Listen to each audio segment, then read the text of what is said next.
إن الحمد لله نحمده ونستعينه ونستغفره ونعوذ بالله من شرور أنفسنا ومن سيئات أعمالنا من يهده الله فلا مضل له ومن يضلل فلا هادي له أشهد أن لا إله إلا الله وحده لا شريك له وأشهد أن محمدا عبده ورسوله لا نبي ولا رسول بعده.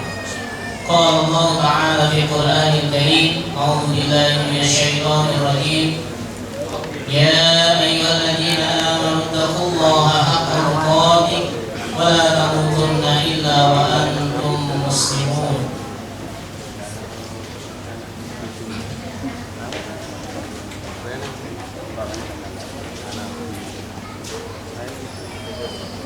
Alhamdulillah, pada kesempatan pagi yang berbahagia ini kami sangat bersyukur pada Allah Subhanahu wa Ta'ala atas segala kenikmatan yang Allah berikan kepada kita semuanya, khususnya kenikmatan iman, kenikmatan Islam, dan pagi hari ini adalah kesempatan untuk bisa bermajlis ilmu. Dan khusus pada pagi hari ini, setelah sekian lama, beberapa bulan yang lalu tidak mengajarkan kajian secara umum, alhamdulillah hari ini atas izin dari Allah Subhanahu wa Ta'ala mudah-mudahan bisa terlaksana dengan baik dan lancar dengan beliau Ustaz Tri Asmaul Kurniawan dari Solo, spesialis konsultan keluarga nasional, yang pada pagi hari ini insyaallah akan membahas tentang materi yang cukup penting bagi kita, baik yang sudah menikah maupun yang belum, karena materi ini materi yang lebih umum bisa kita dapatkan bersama. Yang pertama, kami sampaikan ucapan terima kasih jazakumullah khairan kepada Cafe Cokir Kafa yang hari ini untuk kesempatan kali ini sudah memberikan tempat kepada kita untuk bisa mengadakan kegiatan majelis ilmu pada pagi hari ini. Walaupun settingan kita pertama sebenarnya adalah settingan kafe, settingan jagungan, pakai kursi, pakai meja, nyantai dengan maksimal 100 peserta. Cuma qadarullah pada saat kita buka pendaftaran ternyata baru 2-3 jam itu sudah tutup, sudah closing. Kemudian masih banyak yang meminta untuk dibuka kuota baru, dibuka kuota tambahan, sehingga mohon maaf dengan sangat kami terpaksa harus pakai model lesehan. Mudah-mudahan tetap nyaman, insya Allah tanpa mengurangi keberkahan kita pada pagi hari ini. Mudah-mudahan nanti ke depan bisa lebih baik lagi secara tempat, sarana dan prasarana, dan mungkin nanti yang agak belakang ibu-ibu insya Allah nanti dapat tambahan vitamin A ya, vitamin A atau vitamin C ini, dapat sinar matahari nanti insya Allah. Yang pertama itu dari kami mengucapkan jazakumullah untuk Cafe Cokir ya, sudah memberikan tempat kepada kami. Kemudian juga kepada para donatur, pada para simpatisan yang sudah memberikan donasinya untuk kegiatan pada pagi hari ini, serta panitia. Dan juga tidak lupa kami sampaikan ahlan wa sahlan bihudurikum kepada para peserta yang sudah mendaftar dari awal, baik yang sudah online maupun yang on the spot ya. Hari ini kita juga memberikan ada kuota, masih ada tambahan karena memang semangat untuk bermajelis taklim ini. Saya juga nggak tahu apakah kangen karena ustatrinya ya, atau kangen karena majelisnya, atau kangen karena ingin ketemu dengan saudara-saudara yang beriman. Yang pasti semuanya pasti diniati dengan niatan yang soleh, niatan yang baik insya Allah. Bapak, Ibu, dan saudara-saudaraku yang mudah-mudahan Allah senantiasa merahmati kita, insya Allah kesempatan pada pagi hari ini kita ingin memaksimalkan kajian pagi duha ini. Kami atas nama keluarga besar Yayasan Rumah Tauhid Mutiara Hati mengucapkan jazakumullah khairan atas kehadiran panjenengan semuanya. Mudah-mudahan ini kita akan berlanjut di bulan-bulan mendatang insya Allah. Setiap bulan sekali kita rutin dengan beliau Ustadz Tri. Cuma nanti kita ingin mencoba ke depan itu lebih spesifik, masih ada gambaran bagi kita.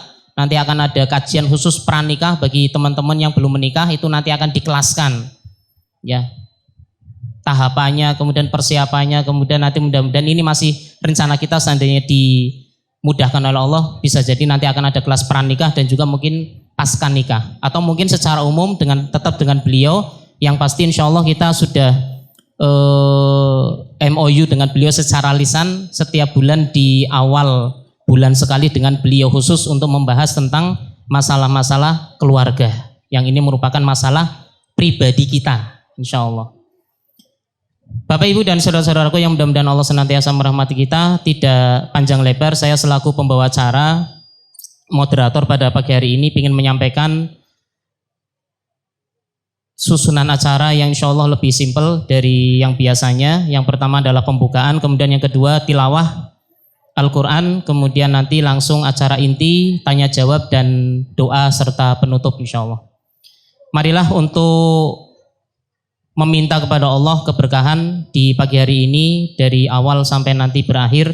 Mudah-mudahan Allah memberikan keberkahan kita, kelancaran kita, dimudahkan dalam menimba ilmu pada pagi hari ini. Kita awali dengan bacaan basmalah bersama. Bismillahirrahmanirrahim. Kemudian acara yang kedua adalah pembacaan ayat suci Al-Quran yang kali ini akan disampaikan oleh Adinda Hilya Hanza Zafarani Ariza. Beliau adalah santri di Taut Al-Bayan, santri di sekolah kita, tahfidz anak usia dini dengan target 2 tahun pembelajaran di tempat kita itu hafal juz 30. Dan alhamdulillah untuk tahun ini kita sudah overload, baru pendaftaran di gelombang pertama sudah penutupan, sudah tidak bisa menerima karena tempatnya memang terbatas. Dan mudah-mudahan ini menjadi salah satu alternatif bagi Bapak Ibu yang hari ini sudah mulai punya putra 3 tahun, 4 tahun, 5 tahun mau masuk ke tingkat TK, tahun depan mungkin bisa langsung segera daftar. Ya, insya Allah 2 tahun hafal juz 30, nanti tinggal dilanjutkan di SD-nya. Kepada beliau, Hilya Hanza Zafarani Ariza, Adinda monggo bisa maju ke depan. Beliau umur 6 tahun, kelasnya di kelas Al-Qalam. Oh ya, ini sudah sampai. Sini Dedek, duduk sini ya. Insya Allah akan membaca surat apa Dek? Al-Ghoshiyah. Oh iya. Beliau putra dari Ibu Rina Mailina dan Bapak Ahmad Zaini. Kepada Dek Hilya dipersilahkan. Assalamualaikum warahmatullahi wabarakatuh.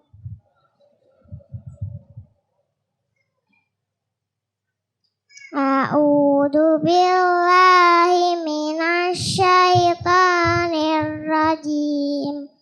Bismillahirrahmanirrahim. Hal ataka hadisul ghasyiyah.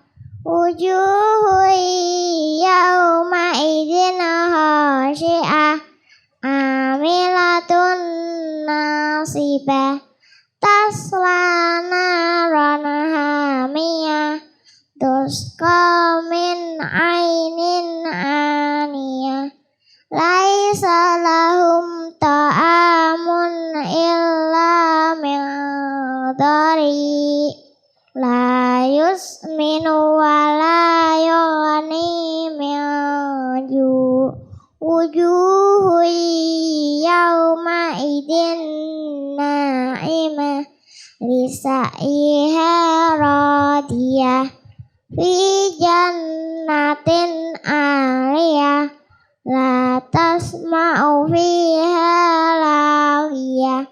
Fiha aynun jariyah. Fiha sururum marfu'ah. Wa akwabum mawdu'ah. Wa namariku masfufah. Wa zarabiyu mabsawsah.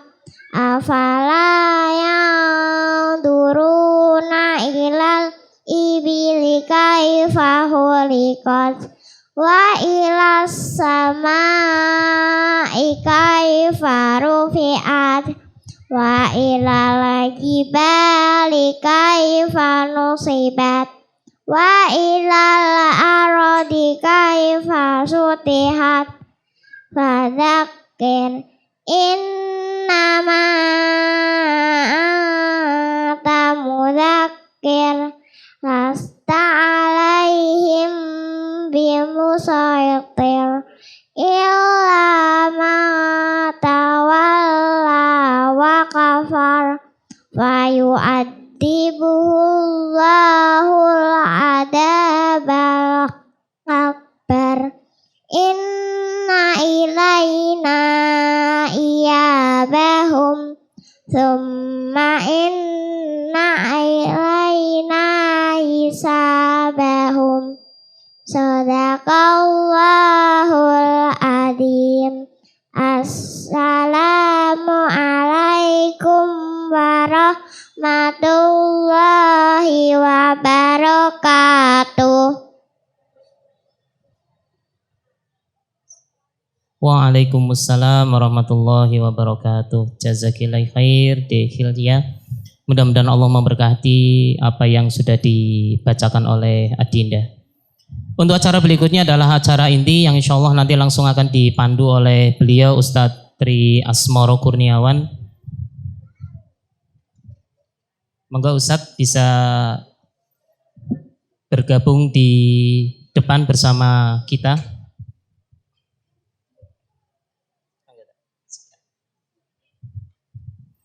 Alhamdulillah beliau pagi buta ya dari Solo langsung perjalanan ke sini dilancarkan oleh Allah alhamdulillah dan sudah berada di hadapan kita insya Allah akan memberikan materi khusus menikah harus bahagia.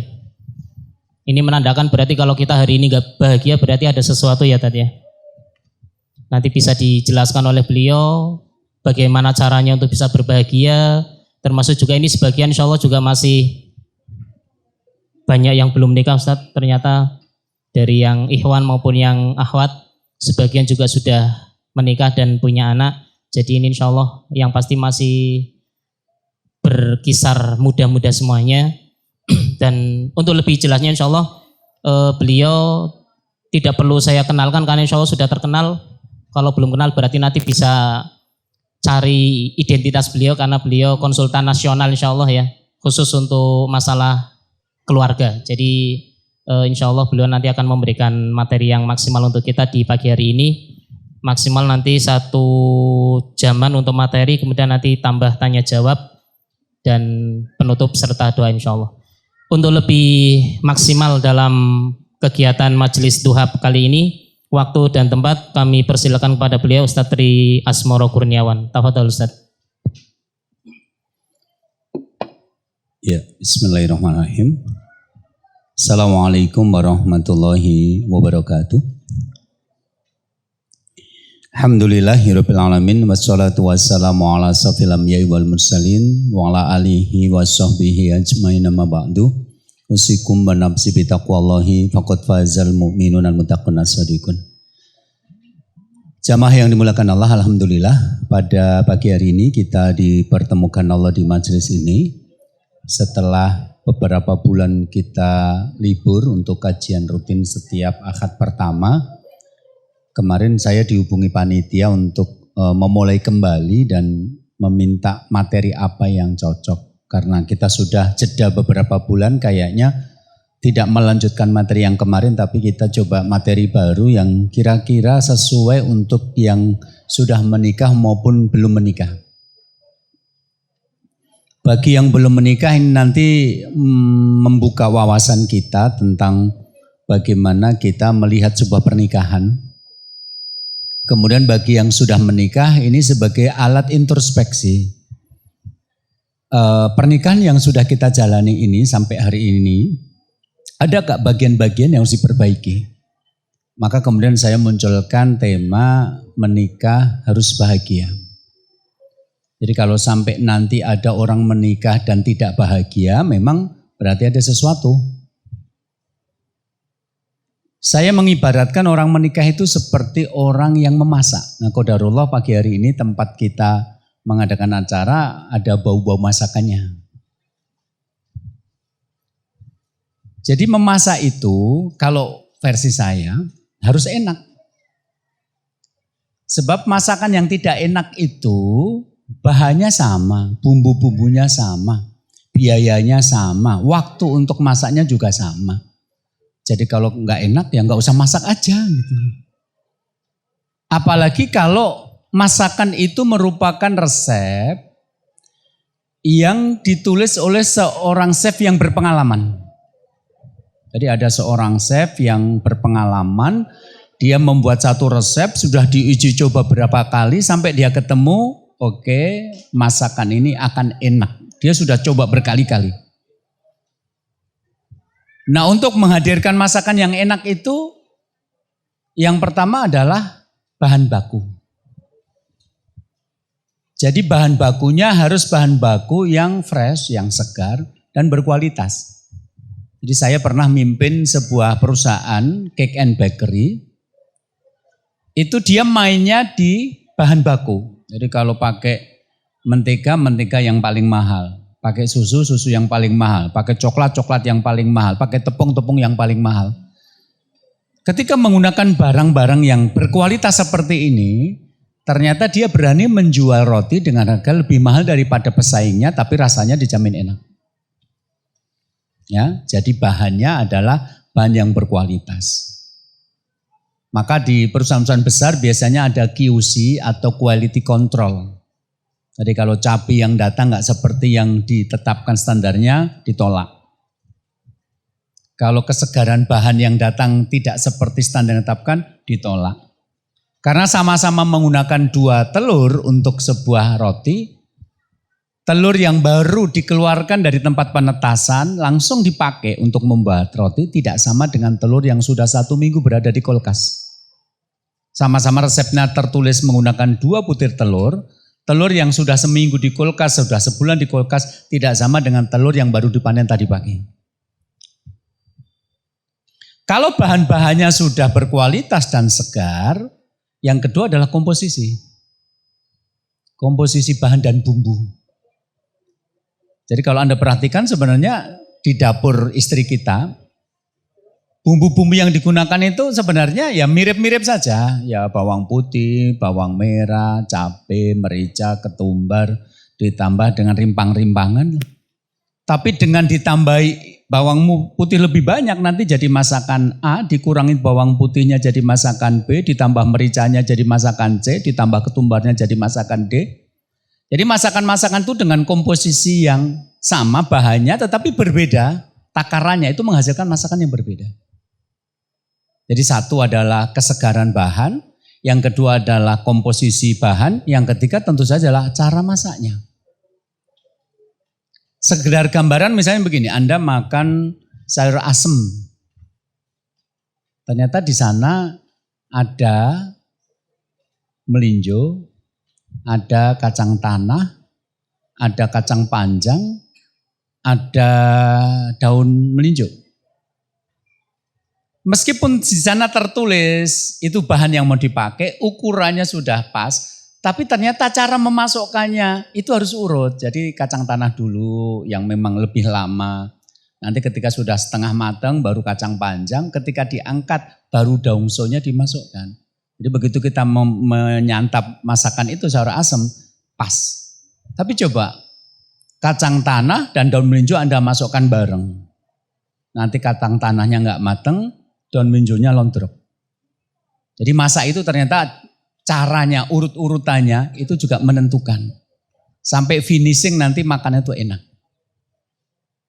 Jadi kalau sekarang Anda sudah punya bahan-bahan yang tersedia, terus Anda pegang resep dari seorang chef yang terkenal, masakannya sudah dicoba berkali-kali sama chef itu, bahannya ini, komposnya ini, caranya begini, kok nggak enak jadinya, berarti ada yang salah. Bukan di resepnya, bukan di chefnya itu, karena dia sudah mengatakan saya sudah coba berkali-kali sampai menghasilkan resep ini. Tapi kenapa di tangan Anda menjadi tidak enak masakan itu? Karena berarti ada yang salah. Mungkin karena kebodohan, ada resep tapi nambahi sendiri, ngurangi sendiri. Urut-urutannya tidak manut. Jadi udah ditetapkan SOP-nya tapi nggak manut, akhirnya jalan sendiri. Nah, itu namanya kebodohan. Atau bahkan kesombongan karena merasa sudah tahu, alah ini kan cuma tulisan-tulisan. Berapa banyak orang yang baca resep tapi tidak mau manut. Dia kemudian menggunakan improvisasi sendiri, akhirnya hasilnya tidak maksimal. Nah, saya mengatakan menikah itu seperti orang masak, harus enak. Kenapa? Karena chefnya bernama Rasulullah. Jadi Rasul mengatakan begini, khairukum li ahlihi wa ana khairukum li ahli. Yang terbaik di antara kalian adalah yang paling baik bagi keluarganya. Dan aku Rasulullah yang terbaik di antara kalian bagi keluargaku. Jadi Rasul sudah menunjukkan gimana cara membentuk keluarga yang baik. Ya kan tinggal lihat aku kan suami terbaik. Aku ayah terbaik.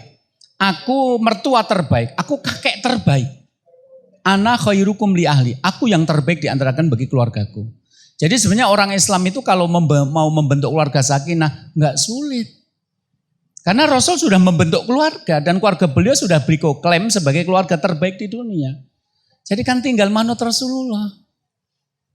Jadi kalau sampai kita nanti menikah tidak bahagia, berarti sebenarnya Anda tidak setia kepada ajaran Rasulullah. Seperti ada bahan, kemudian ada resep, tinggal manut, uang resepnya ini sudah terbukti kok masakan akhirnya nggak enak. Pasti ada yang tidak setia di dalam mengikuti arahan-arahan yang ada di dalam resep itu. Jadi kalau orang menikah tapi nggak bahagia karena dia tidak setia di dalam mengikuti arahan Rasulullah. Ya, makanya saya sering mengatakan orang menikah itu seperti orang yang sedang mempertunjukkan diri ke depan kepada orang lain. Karena Anda kalau menikah kemudian ingin bahagia, dalam Islam namanya sakinah mawaddah warahmah. Sakinah mawaddah kan adanya di dalam Al-Quran. Dan bagaimana cara kita membentuk sakinah mawaddah itu sudah ada rinciannya. Nanti akan saya jelaskan, sudah ada rinciannya. Jadi Anda menikahi perempuan, maaf, Anda datang melamar. Itu kan ajaran Rasulullah.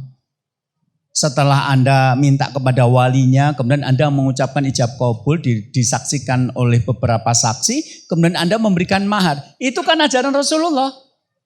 Anda kan bisa di jalan ketemu sama perempuan langsung tidur, gak usah pakai ijab kabul, gak usah pakai lamaran. Hari ini banyak kok begitu. Tapi kenapa Anda harus ada prosesi melamar, ada prosesi ijab kabul, ada mahar, ada wali? Kan itu ajaran Rasulullah untuk mengesahkan sebuah hubungan antara laki-laki dan perempuan. Cuma sayangnya cuma di level itu. Nanti begitu sudah menikah hubungan setiap harinya tidak memakai ajaran Rasul lagi gitu loh. Maka coba kita rinci dari masakan tadi ada 3 poin. 1 bahan, 2 komposisi, 3 adalah cara memasak. Nah dalam berumah tangga juga seperti itu. 1, bahan. Bahannya apa? Bahannya pernikahan ya laki-laki dan perempuan dong. Tapi yang harus dicatat adalah tidak semua laki-laki bisa dipilih jadi suami, tidak semua perempuan bisa dipilih jadi istri. Ibarat bahan, ada beberapa yang sebaiknya tidak usah Anda utak-utak, biarkan aja. Harusnya bukan itu yang kamu pilih, judul lagunya begitu. Kenapa rumah tanggamu bermasalah, nggak bahagia? Karena seharusnya bukan perempuan kayak gitu yang kamu pilih. Bahan bakunya bukan bahan baku model kayak gitu. Seharusnya bukan laki-laki model begitu yang kamu pilih. Karena tidak semua laki-laki bisa jadi suami yang baik. Maka dalam konteks ini Islam datang dengan penjelasan siapa perempuan yang bisa kita pilih jadi istri, siapa laki-laki yang bisa kita jadikan suami. Dengarkan baik-baik. Tungkahul mar'atu lil arba. Perempuan itu dinikahi laki-laki karena 4 alasan. Jadi kenapa laki-laki akhirnya memilih seorang perempuan menjadi istri, itu 4 alasan utamanya. 1, karena alasan seksual. Li jamaliha. Jadi banyak perempuan itu akhirnya menjatuhkan pilihan kepada perempuan untuk dinikahi adalah karena dia cantik, membangkitkan hasrat birahi. Jadi beberapa laki-laki itu teliti banget, hidungnya mancung atau enggak, kulitnya putih atau tidak, alisnya kanan kiri simetris atau tidak, ada rambutnya panjang atau hitam atau tidak. Kemudian ya ukuran-ukuran begitu, karena itu yang menggairahkan dia. Maka Anda menemukan beberapa perempuan cantik cepat dapat jodoh meskipun agak plonga-plongo. Sedangkan beberapa puan pinter itu sampai hari ini belum dapat jodoh. Karena meskipun pinter hanya karena kurang cantik. Jadi banyak laki-laki tidak siap memilih yang kurang cantik. Jadi banyak laki-laki membayangkan pernikahan itu sama dengan adegan ranjang. Maka siapa yang menggairahkan itu yang dipilih. Rasul mengatakan laki-laki memilih perempuan itu li jamalia karena kecantikannya. Itu alisan seksual. Yang kedua, li maliha karena alasan finansial. Jadi ada laki-laki pengangguran, malas kerja, tapi pengen hidup nyaman. Gaweane gur pit-pitan karo mancing, tapi pengennya di rumah itu semua makanan tersedia. Maka pilihannya adalah menikahi perempuan berharta. Jadi ini kabar baik bagi yang kurang cantik. Anda bisa tetap dipilih asal Anda kaya. Wes ora ayu melarat, musibah gitu. Tapi nek Anda kurang cantik, Anda kaya, tetap akan ada laki-laki yang mencari Anda, tetap ada. Tapi yang model-model begini, model-model benalu, enggak mau kerja, malas, tapi tetap pengen mangan enak. Maka jatuh-jatuhnya apa? Cari perempuan yang punya harta. Maka laki-laki memilih perempuan kedua lima liha karena hartanya. Bahkan orang ngaji pun banyak yang seperti itu. Datang ke tempat saya, Ustaz, ada enggak dokter? Ada, yang enggak ada yang mau sama kamu gitu loh. Nek dokternya ada. Ada laki-laki itu gagah banget ngomong ke saya, Ustaz saya pengen nikah dengan janda tapi yang kaya Ustaz. Kenapa? Ya karena saya pengen jadi Muhammad menikah dengan Khadijah. Saya jawab, Mas, Muhammad itu orang pengumuman, Khadijah yang menemukan. Berarti orang ngomong aku Muhammad, mana Khadijah datangnya aku, mbak begitu, itu Muhammad kawin gitu. Jadi begitu. Yang ketiga lihasabiha karena alasan sosial. Jadi kalau bahasa anak sekarang itu namanya pansos, panjat sosial. Jadi gambaran sederhananya begini. Saya punya tetangga waktu kecil itu keturunan keraton. Jadi orangnya cantik, terus perilakunya itu halus gitu. Punya 4 orang anak perempuan. Cantik semua, rambutnya waktu itu kan belum banyak orang berjilbab ya. Rambutnya itu sampai ke pantat semua. 4 orang ini jadi guru semua, 2-nya jadi guru saya. Yang 1 guru SD, yang 1 guru SMP. Saya, yang 2 tidak. Itu kalau mereka jalan, kemudian tetangga-tetangga menyapa, itu panggilannya Den. Badhe tindak pundi Den. Gitu. Sampai kemudian 4 perempuan ini menikah dan qadarullah suami mereka orang-orang biasa. Bukan keturunan keraton. Nah, ketika menantu-menantu laki-laki ini sedang berkunjung ke tempat mertuanya, kemudian pagi-pagi jalan-jalan, karena di desa saya masih banyak sawah-sawah, jalan-jalan nanti ketemu sama tetangga disapa, badhe tindak puni Den. Kan yang dennya perempuannya, yang laki-laki kan jemnya darah rakyat jelata. Tapi karena menikahi Den dipanggil Den juga, itu namanya pansos, panjat sosial. Jadi ada orang-orang itu menikah karena pengen menaikkan derajat sosialnya. Jadi di sini kalau ada mas-mas yang pengangguran, terus di belakang ada mbak-mbak anaknya Pak Lurah, coba kamu tarik hatinya. Nanti kalau kamu ternyata menarik hatinya, terus kemudian kamu lamar, kamu nikah, kamu nganggur, tapi apa? Menantu Pak Lurah. Maka tahun depan Anda masuk bursa calon ketua Karang Taruna. Jadi nanti jadi ketua Karang Taruna, tanda tangan, mimpin rapat, ning pengangguran. Kenapa? Karena menantunya Pak Lurah. Kan ada menantunya Pak Presiden, kita dulu juga nggak kenal, tiba-tiba sekarang jadi wali kota di kota mana, kan begitu. Itu namanya pansos. Jadi ada laki-laki yang memang menikahi perempuan untuk tujuan menaikkan standar sosialnya. Rasul mengatakan lihasabiah. Baru yang keempat adalah alasan spiritual, dia pengen hidupnya tenang. Lidiniha karena agamanya. Nah, jadi Rasul mengatakan kalau ada laki-laki menikah, mungkin alasan seksual, mungkin alasan finansial, mungkin alasan sosial, mungkin alasan spiritual. Kemudian ditutup dengan kalimat fatfar bidatidin taribat yadak, pilihlah istri itu karena agamanya, maka kamu akan beruntung. Jadi yang sekarang milih karena cantiknya ya terserah kamu, tapi nanti kalau kamu setelah menikah kamu gak beruntung, ya jangan salahkan Rasul. Kan Rasul sudah mengatakan, pilihlah karena agamanya, maka kamu akan beruntung. Jadi yang milih karena selain agama nanti tidak beruntung, cuma ketemunya bukan sekarang. 15 tahun lagi merasa gagal itu tidak sekarang. Jadi milih istri yang kaya, kerja di pasar, punya toko. Anda nganggur tapi gonta-ganti mobil, Anda nganggur tetapi mau baju Anda bagus. Di satu sisi Anda merasa seolah-olah tidak menyesal, tidak salah memilih perempuan seperti itu. Sampai mungkin Anda malah promo kepada teman-teman, kan ya dadi wong lanang pengangguran yang pengen bukti kaya aku loh golek bojo sing sugih. Malah nanti diundang seminar. Gimana cara kaya tapi tidak bekerja. Kesimpulannya apa? Cari perempuan kaya raya gitu loh. Nah, setelah 15 tahun berjalan, anak-anak Anda ternyata tidak bisa baca Quran, ternyata tidak sholat, ternyata akhlaknya buruk. Karena ibunya yang bekerja ini kalau sampai di rumah ngantuk tidur. Nggak punya waktu untuk membacakan cerita-cerita kepahlawanan, tidak punya waktu untuk mendidik mental anak-anak itu. Jadi begitu Anda gede, anak Anda cantik, perempuan, glowing karena ibunya uangnya banyak, diberikan serum-serum dari Korea. Tapi nanti punya pacar, ditinggal pacarnya pengen bunuh diri gitu loh. Jadi kemarin kan terjadi toh, di Telaga Sarangan ada perempuan pakai cadar, ternyata pacaran, diputus sama pacarnya, ternyata ngeleng jalan di jalan itu mau ditabrak mobil. Ini cadaran padahal. Lah Anda baru, anakku cadaran nih kok pacaran. Lah mbok ora ngajari. Dulu Anda merasa tidak gagal memilih perempuan ini jadi istri, sekarang baru sadar, oh saya butuh ibu bagi anak saya, bukan butuh orang untuk nambah keuangan saya. Tapi kesadaran itu mungkin datangnya 15 tahun kemudian dari hari ini. Gitu loh. Anda dapat perempuan yang cantik, mungkin Anda tidak menyesal. Cantik banget Gitu loh.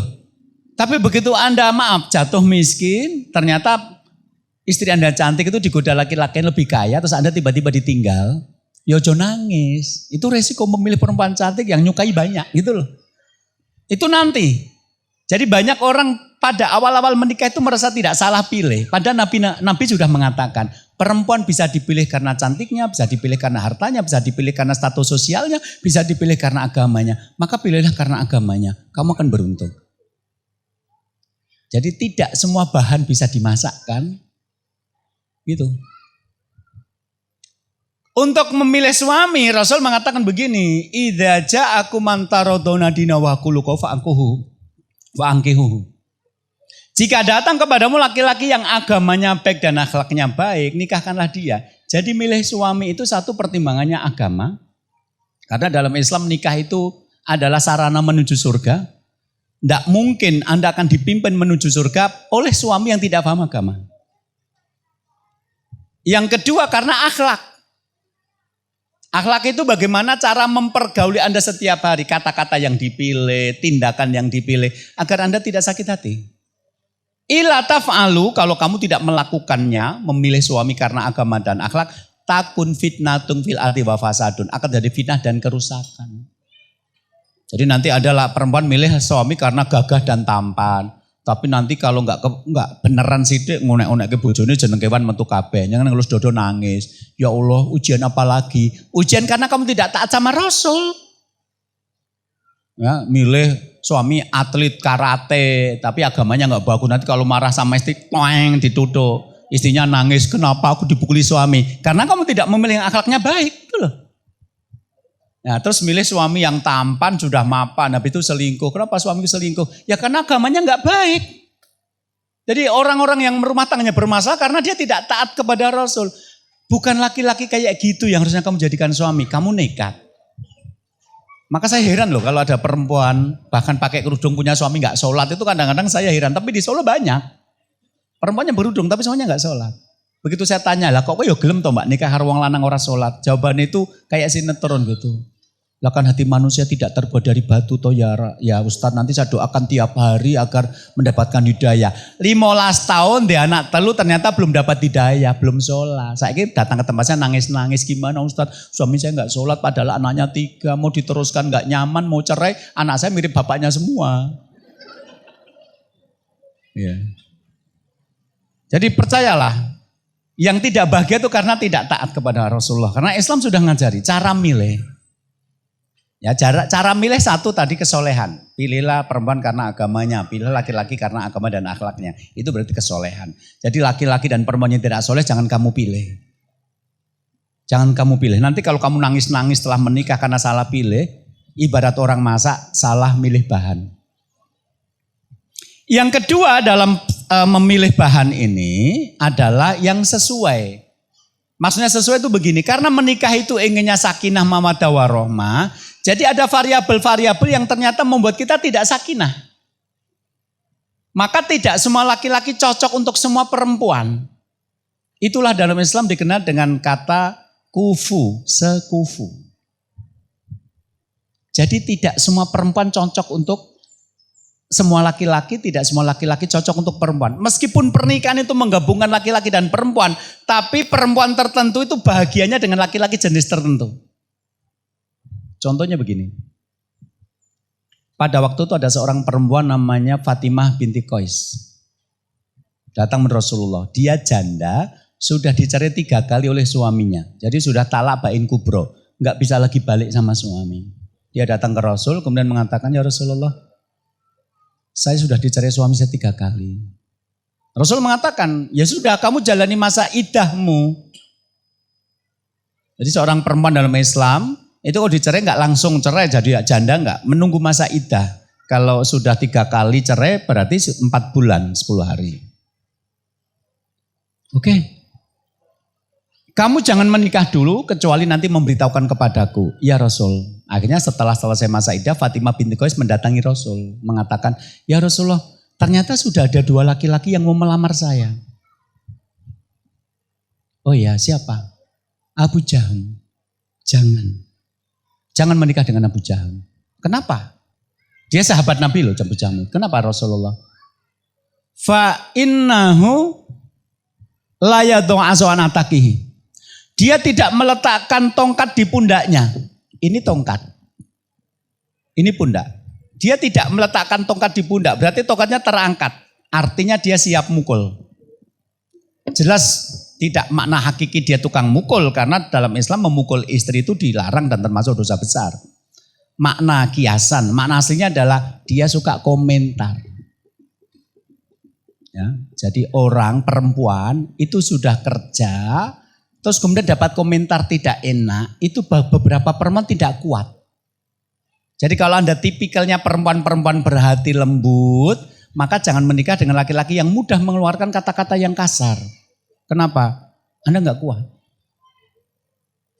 Ya, anak Anda habis sholat asar, Anda mandikan. Terus ngomong, ibu mau bikin makan malam, kamu mau di rumah atau main ke rumah temen? Main ke rumah temen ya Bu, ya tapi nanti sebelum hari pulang loh ya. Ya Bu, ya sudah sana main. Anak itu sudah mandi, kemudian main ke tempat temannya. Anda menyiapkan makan malam. Menjelang maghrib, kira-kira kurang setengah jam, anak itu pulang. Berbarengan dengan suami Anda yang juga baru pulang. Ternyata anak Anda pulang dalam keadaan bajunya kotor. Nah laki-laki ini tanpa nanya, tanpa apa langsung ngomong, jane wong wedok nyang omahe gaweane apa to? Sedina ditinggal nyambut gawe golek duit, gur ngedusi anak lho ora. Karena memang suami Anda melihat anak Anda kotor. Anda kan nangis, ya Allah, mau wis tak dusi. Mau wis tak dusi ya. Terus dolan nyang ngene koncone, mergane tak kon nyang omah ora gelem. Lah nyang ngene koncone ki nonton iklan tipir sabun rinso berani kotor itu baik. Akhirnya dolan banyu meneh karo koncone. Lah mulai barengan karo jenengan. Terus dengan langsung ngomong, wong wedok ora nyambut gawe ngedusi anak wae ra gelem. Sedih loh ya aku kayak gitu tuh. Lah nek suami Anda nanya begitu Anda bisa jawab, nek langsung ngarani. Mulane datang wedok aja nonton TV wae. Nyambut gawe nganti bocah sore kaya ndurung didusi. Coba jenengan lor hati apa ora? Jadi kalau perempuan berhati lembut nikah laki-laki model gini iso mati garing. Jangan. Berarti laki-laki model begini itu cocoknya 2 perempuan tipe 2X budek ndablek. Bu, bapak kayak nesu-nesu ya Bu. Ra krungu aku, aman berarti gitu ya. Aman gitu. Bu, bapak ini nesu-nesu ya Bu. Ya biasa, bapakmu dari pacat ngono kuwi. Nek ra ngono dudu bapakmu, sing penting siji. Apa? Ya aja tiru bapakmu. Bapakmu tok wis mare mumet tambah kowe mumet banget aku. Nah, yang kelompok budek sama ndablek silahkan nikah dengan laki-laki model begini. Yang hatinya lembut jangan. Kenapa? Anda sakit hati terus. Dipaidu terus. Ratau bener terus. Berapa banyak perempuan ke tempat saya nangis, kenapa? Karena dia merasa perbuatannya dipaido suaminya, ratau benar. Yang kedua siapa yang lamar kamu? Muawiyah. Jangan. Loh kenapa dengan Muawiyah Rasulullah? Fa'innahu su'lukun lama lalahu. Karena Muawiyah itu melarat, gak punya duit. Jadi beberapa tipe perempuan ora cocok dadi wong melarat. Ora cocok. Coba Anda bayangkan ketika saya jemput anak saya dari pesantren. Di pesantren itu pada waktu liburan, keluarlah perempuan-perempuan mau pulang ke rumah. Ingat, mereka di pesantren yang sama, kurikulumnya sama, ustadznya sama, pelajarannya sama. Tapi ketika mereka pulang ke rumah, yang jemput beda-beda. Ada santriwati yang dijemput bapaknya itu pakai mobil Pajero. Begitu masuk langsung gelibak, tasnya langsung dibanting, langsung turu. Ya, lapar. Iya, mau makan apa? Steak ya. Ya udah itu ada itu steak ayam atau steak sapi? Steak ayam. Oh, itu steak sapi. Sebentar ya, paling 500 meter lagi ada steak sapi. Gitu. Ini steak ayam, ada steak ayam 500 meter lagi. Oke. Ya bajuku udah rusak ya, kekecilan. Aku kan sedang masa pertumbuhan. Besok kan hari Jumat toh, ya udah kita ke Matahari, kita beli baju, kamu pilih yang mana. Mudah-mudahan banyak diskonnya setelah hari raya. Ya, ini aku bawa plastik resek 2. Ya apa? Baju kotor dah, seminggu aku nggak nyuci ya karena tahu mau libur. Ya udah enggak apa-apa, nanti biar Yuyem yang mencucikan bajumu. Jadi ada perempuan dari pesantren seperti itu punya bapak seperti ini.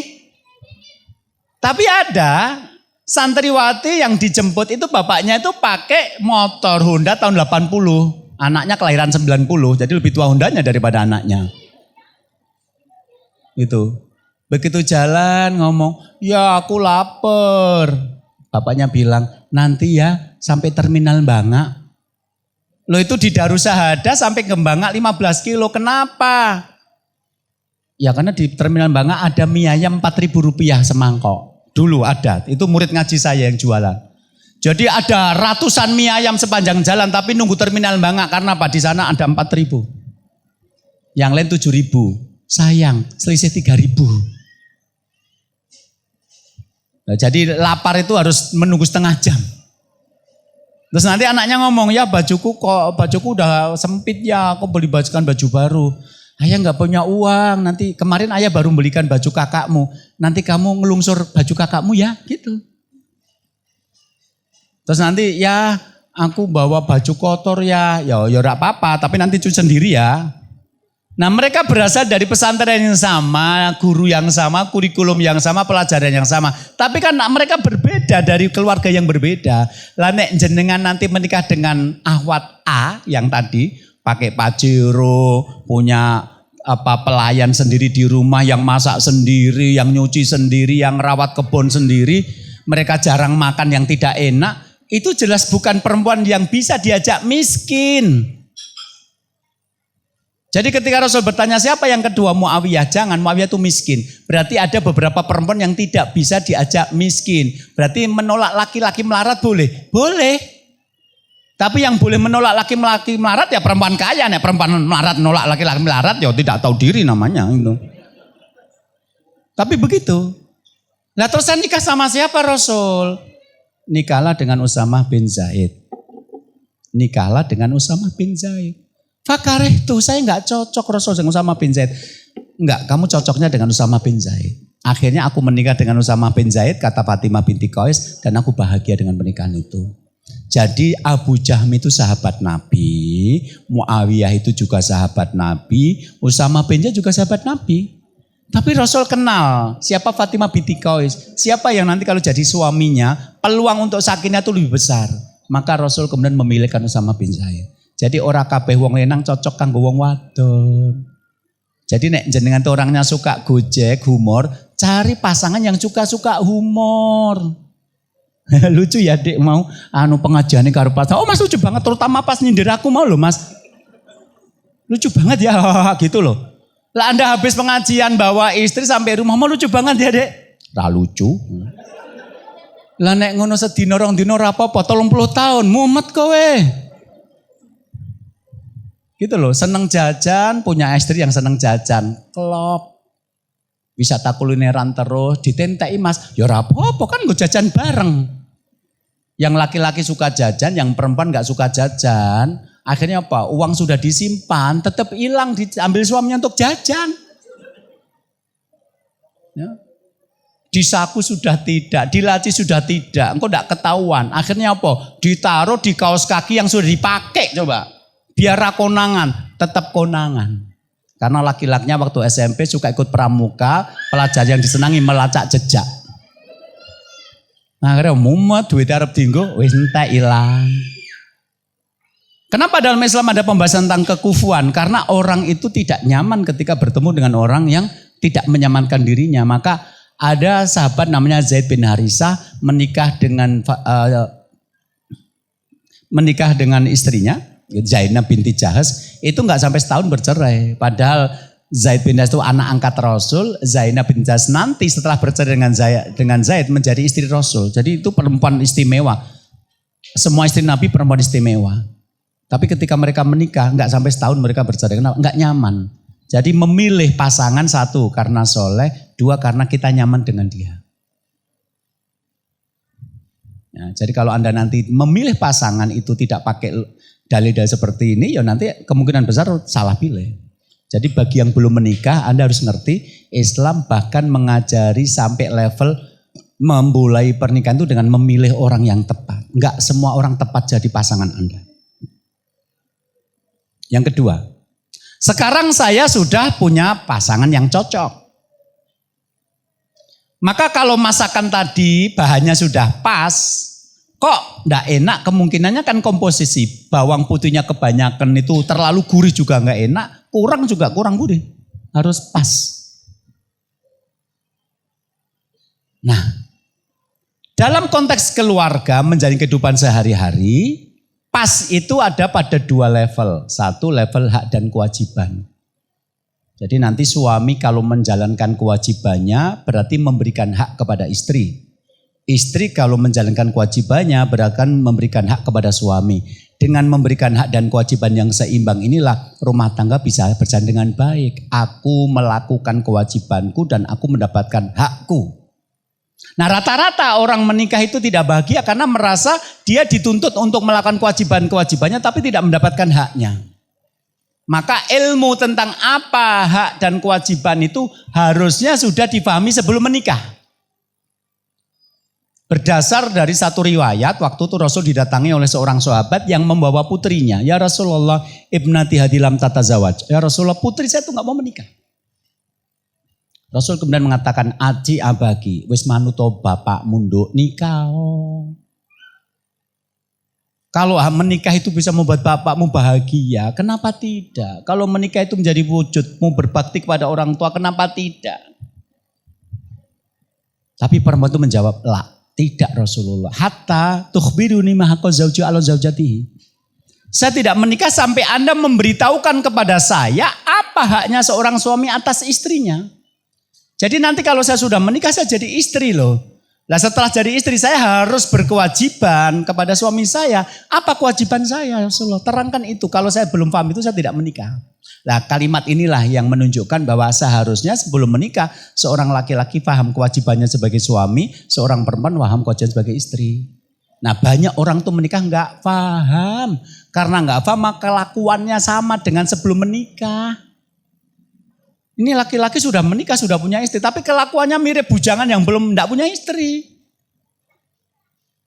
Ini perempuan sudah menikah, sekarang sudah punya suami. Tapi kelakuannya kayak perempuan nggak punya suami. Itu saya penemukan banyak sekali.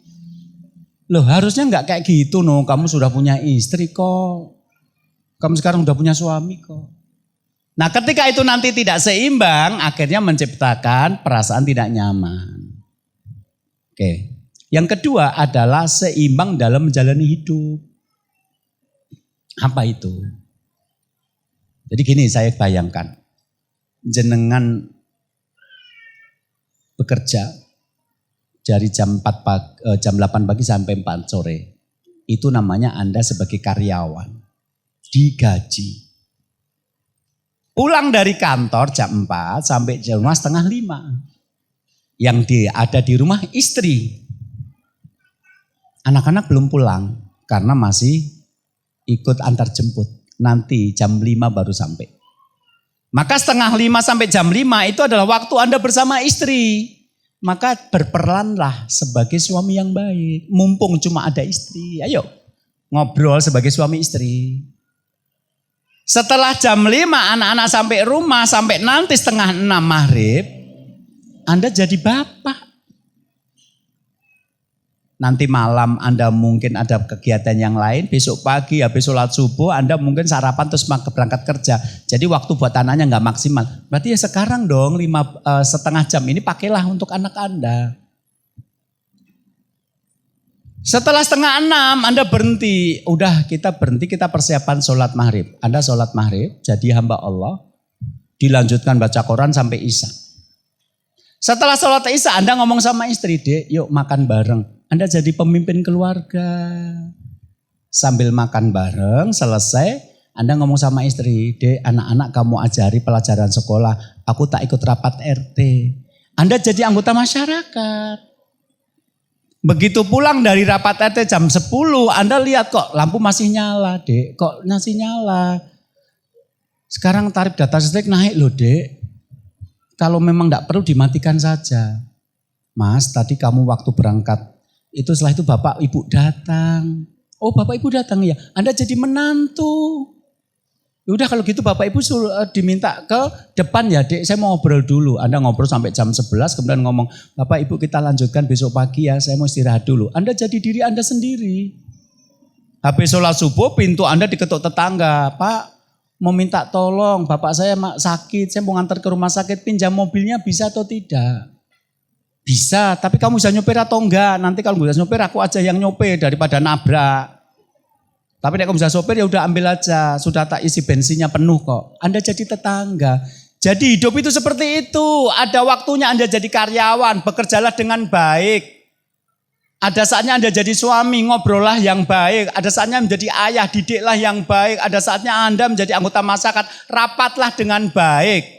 Ada saatnya Anda menjadi menantu, hubungi silaturahmi yang baik dengan mertua. Ada saatnya Anda jadi tetangga, berbuat baiklah pada tetangga. Saya melihat ada orang yang rumah tangganya kacau karena nggak bisa ngatur. Jadi waktunya kerja di kantor, harusnya fokus pada pekerjaan, malah buka online Lazada, apa-apa gitu. Di rumah harusnya ngomong sama istri, malah buka gawean kantor. Lu kan dari momen toh? Wayai rapat RT malah nyang pojok ngantuk tekelak-tekluk ning seneke double. Wis bar kuwi ora setuju karo rapat RT, nanti kalau di luar gembosi. Nah tadi rapat RT keputusannya apa? Nanti hari Ahad kerja bakti. Oh, enggak cocok besok kerja bakti. Saya mau pergi. Ya nek ora cocok kayak wingi nek pas rapat ya ngacu ngomong ki diangel men to kowe dikandani. Jadi wayah rapat meneng wae ora usul, tapi nek sudah di luar gembosi agar orang tidak menataati keputusan rapat. Saatnya makan dengan keluarga nggak punya waktu, gitu loh. Jadi akhirnya hidupnya kacau karena tidak seimbang. Nah itu kalau ibarat masakan karena komposnya nggak pas, nek dalam keluarga hak dan kewajiban antar suami istri harus seimbang dan kemudian yang kedua seimbang dalam menjalani hidup. Pengajian ada waktunya, ibadah ada waktunya, bekerja ada waktunya, ngobrol dengan keluarga ada waktunya, nyambung silaturahmi ada waktunya, jalani hobi ada waktunya. Jadi semua itu ada waktunya semua, enggak ditabrak-tabrak, kekerepen pengajian nganti ra kenal tonggo, kekerepen pengajian nganti ora kerja. Gitu loh. Banyak orang-orang seperti itu, akhirnya rumah tangga jadi kacau karena tidak seimbang. Oke, yang terakhir ketika menyangkut masalah masak tadi kan urut-urutan cara memasak. Kalau dalam perusahaan ada namanya SOP, Standar Operation Procedure. Nah dalam kehidupan berumah tangga, cara menjalani rumah tangga itu adalah menghadapi masalah-masalah yang terjadi, yang muncul dengan tepat. Jadi suami tampan, istri cantik, itu cuma pantas buat foto-foto. Nanti kalau sudah dalam kehadapan rumah tangga asli, yang membuat Anda nyaman bukan cantiknya lagi, bukan tampangnya lagi, tapi pada kemampuannya menghadapi situasi dan kondisi. Anda punya suami tampan banget. Ahwat-ahwat yang jadi teman Anda sampai jerit-jerit kalau Anda itu datang ke pengajian bawa suami tampan. Wow, Masya Allah. Entuke yang ndi mbak nek jek adik aku gelem. Dasar geleman itu. Ya, begitu Anda foto-foto, subhanallah mbak, nikmat mana lagi yang kamu dustakan? Gak ada bojo bagusnya koyong ini. Jadi di mata teman-teman Anda seolah-olah beruntung punya tuh suami super tampan itu. Apakah beruntung? Nanti dulu. Hari ini Anda mengingatkan suami bahwa suami pernah punya hutang setahun yang lalu untuk modal usaha. Dan setelah setahun ini ternyata nggak jalan. Tapi Anda ingat besok pagi saatnya mengembalikan hutang. Dan Anda ngomong, Mas, menurut catatanku besok kamu harus bayar hutang loh Mas. 10 juta yang kamu pinjam dari Pak RT dulu itu loh. Buat modal usaha. Terus suami Anda bilang, makasih ya dia udah diingatkan. Karena namanya hutang tetap harus dibayar. Orang yang mati syahid di medan perang saja itu kalau belum bayar hutang belum bisa masuk surga. Lah kamu kan gak punya uang Thomas. Iya sih, tapi coba orang tahu ini pandemi. Lah terus rencana gimana Mas? Nanti saya tak datangi Pak RT deh. Saya bilang kalau saya masih ingat hutangnya kok. Saya masih mengakui saya punya hutang sebanyak itu. Tapi akan saya jelaskan bahwa kita gak punya uang. Jadi saya minta rescheduling dimundurkan. Siapa tahu bisa mundur 6 bulan atau setahun lagi. Ya udah Mas tak doakan mudah-mudahan Pak RT orangnya mudah. Ya insya Allah. Anda punya suami misalnya ngerti kan nyes gitu toh. Daripada Anda punya suami Mas, ojo lali, saya sumbah utang. Utang sing ndi? Utang kan lho Mas, ngene Pak RT 10 juta nggak modal setahun yang lalu kan lho Mas. Cek ojo salah, ketoke urung sasi iki. Bukannya terima kasih diingatkan, malah meragukan kecerdasan Anda. Cek jojo lali, ketoke ora saiki kok cek sesuk, ora Mas gelo catetane eneng. Semalah, aduh, aku momen orang dedet no. Ya kono moronya Pak RT kono duitnya supaya utangnya ditunda Mas gitu. Ya isen orang-orang gak duit. Lah kok nek ora rono Pak RT rene. Ya nek Pak RT rene kowe ngomong aku ora nyang omah.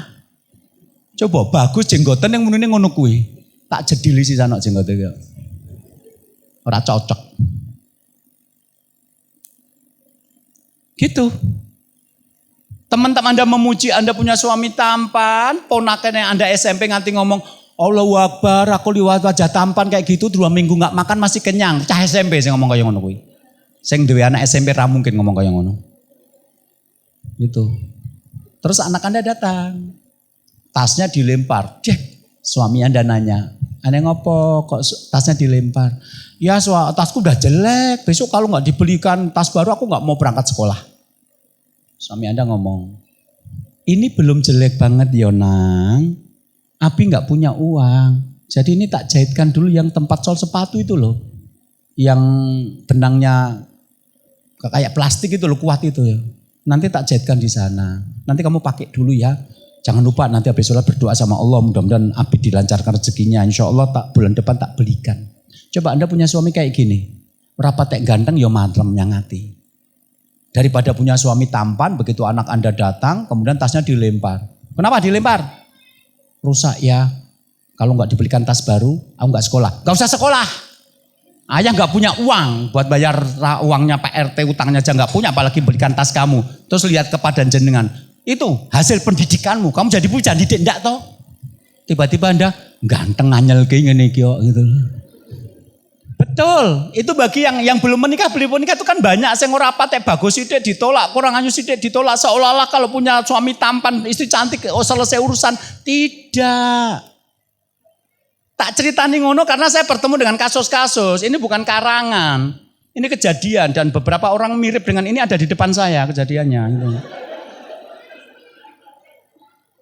gitu. Anda punya istri cantik, ya Allah mas. Bojomu teh ayu men. Tiba-tiba ada insiden. Dia minta dibelikan tas baru. Mas, eneng sel Eneng potongan diskon sampai 50%, tasnya apik-apik loh Mas, aku tukokno yo Mas. Ra ndedit yo Dik, nek ndedit ora gur tase, tokone tak tuku. Jadi nek aku ra tuku mergo ra ndedit. Terus istri Anda yang cantik langsung mlebu kamar. Percuma dadi bojomu ora tau duwe duit. Akhirnya mlebu nyang kamar dikunci rong dina ora gawe keteh. Jenengan delek-delek nyang kamar, akhirnya keluar di teras. Wis ndi bojo dek kaya ngene angele aturane ra ngerti nek ra ndidit barang. Temen Anda lewat. Mas mumeti ngopo ndek bojo ayu kok mumet gitu lho. Padahal jenengan mumet ya mergo ayu kuwi. Jadi yakin nanti ketika Anda sudah menikah yang akan membuat Anda tenang bukan lagi cantiknya atau tampannya, tapi dia bisa berakhlak baik atau tidak, dia bisa menyelesaikan masalah tidak. Saya sudah kenyang dengan 15 tahun lebih jadi konsultan keluarga. Gitu. Jadi yang belum menikah itu loh kadang-kadang kan membayangkan ya di bojo ayu karo gandeng wis rampung urusan rumangsamu. Nek urusane gur foto-fotoan ya ora apa-apa.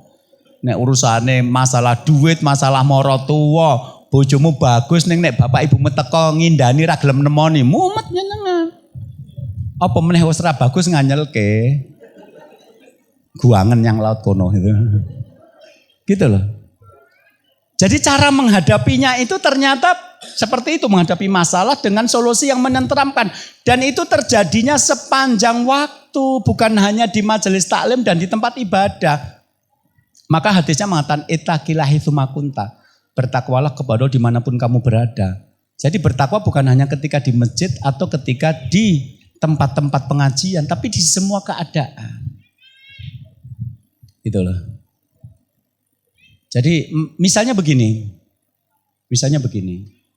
Ketika adzan subuh terdengar, Allahu Akbar, Allahu Akbar. Apakah suami Anda bangun atau istri Anda bangun atau tidak? Nek tidak bangun, mesti mare padu. Harusnya bangun karena Anda akan mengerjakan sholat.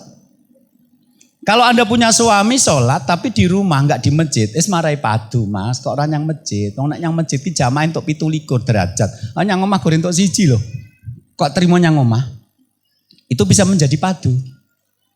Begitu dia sholat subuh, selesai pulang ke rumah, apakah dia termasuk yang baca Quran ataukah dia baca koran, dengarkan pengajian, atau nonton bal-balan, atau jalan-jalan, atau ngeteh di halaman, atau menemani Anda nyiapkan sarapan, atau tidur lagi. Ketika suami Anda tidur lagi, Anda jengkel, meskipun tetangga Anda muji. Mbak, bojo ora kaya bojomu nek salat yang burine imam. Dadi judul sinetronnya calon imam, soalnya imamnya ngentut sing ganti kan bojomu. Bojoku lho Mbak, nek digugah wangel banget. Tapi yang tetangga Anda enggak tahu adalah begitu suami Anda pulang sana tidur lagi. Tangannya jam 11:30 sholat duhur, baru itu rumah nih. Jadi Anda seolah-olah punya suami soleh, ternyata Anda enggak bahagia dengan suami soleh ini. Gitu loh. Lah disinilah maka saya katakan tadi bahwa menikah harus bahagia karena detail-detail bagaimana dari mau memilih, bagaimana hak dan kewajiban, bagaimana menyeimbangkan hidup, bagaimana cara menghadapi persoalan rumah tangga, itu semua sudah ada aturannya. Jadi kalau rumah tangga kita tidak bahagia berarti Anda tidak setia kepada syariat. Entah karena kebodohan, entah karena kesombongan, entah karena hati yang kotor. Karena kalau orang itu hatinya kotor, meskipun diberitahu begini loh, tetap nekat. Nah sekarang kalau kita menikah, kita ngumumkan kepada orang, saya menikah loh. Sebenarnya kita sedang mempertontonkan, akankah rumah tangga saya nanti akan bahagia atau tidak? Kalau bahagia berarti Anda banyak melakukan ketaatan atas arahan-arahan Nabi. Kalau tidak berarti Anda melakukan pelanggaran atas arahan-arahan Nabi. Nah kebanyakan orang tidak punya ilmu sehingga ketika melanggar mereka tidak tahu. Jadi pentingnya ilmu itu memberi referensi tindakan. Jadi kalau Anda pernah mendengar hadis innamal a'malu binniyat, amal itu tergantung niat. Niat itu tergantung ilmu. Orang tidak akan meniatkan yang dia tidak tahu.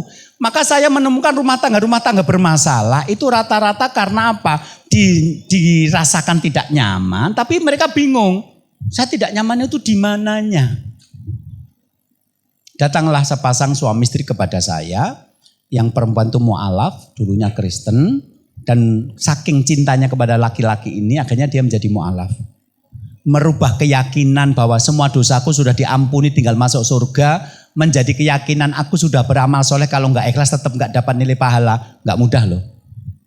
Jadi kalau dia pindah Islam kan keyakinannya sekarang menjadi muslim itu kowe meskipun mengerjakan amal soleh tapi kalau nggak ikhlas nggak punya nilai di sisi Allah loh, maka ikhlaskanlah. Sedangkan kemarin dia meyakini amalnya kayak apapun sudah ditebus kok. Tenang wis genah mlebu swarga. Merubah keyakinan itu tidak mudah dan dia melakukan itu karena jatuh cinta pada laki-laki ini. Berarti secara teori ini rumah tangga yang pondasinya kuat. Kenapa? Menikah saling mencintai. Nah datang ke tempat saya. Kenapa? Ada masalah Ustadz. Loh kamu kan menikah saling mencintai. Iya Ustaz tapi ada masalah. Masalahnya apa? Ini loh Ustaz istri saya. Kalau sedang tidak cocok sama saya. Itu dia mendiamkan saya Ustaz. Bisa seminggu, bisa sebulan. Saya capek. Di kantor sudah banyak urusan. Kemudian saya pulang ke rumah. Melihat istri kayak gitu Ustaz. Saya ajak ngomong gak jawab. Saya dekati menghindar. Itu bukan sehari 2 hari, seminggu 2 minggu. Bukankah istri yang solehah itu adalah istri yang jika dipandang menyenangkan, tidak ada dalam kurung ketika tanggal muda, berarti menyenangkan kapanpun. Jika diperintah mentaati dan jika ditinggal pergi menjaga kehormatan diri. Bukankah istri solehah seperti itu Ustadz? Ini istri saya nggak seperti itu.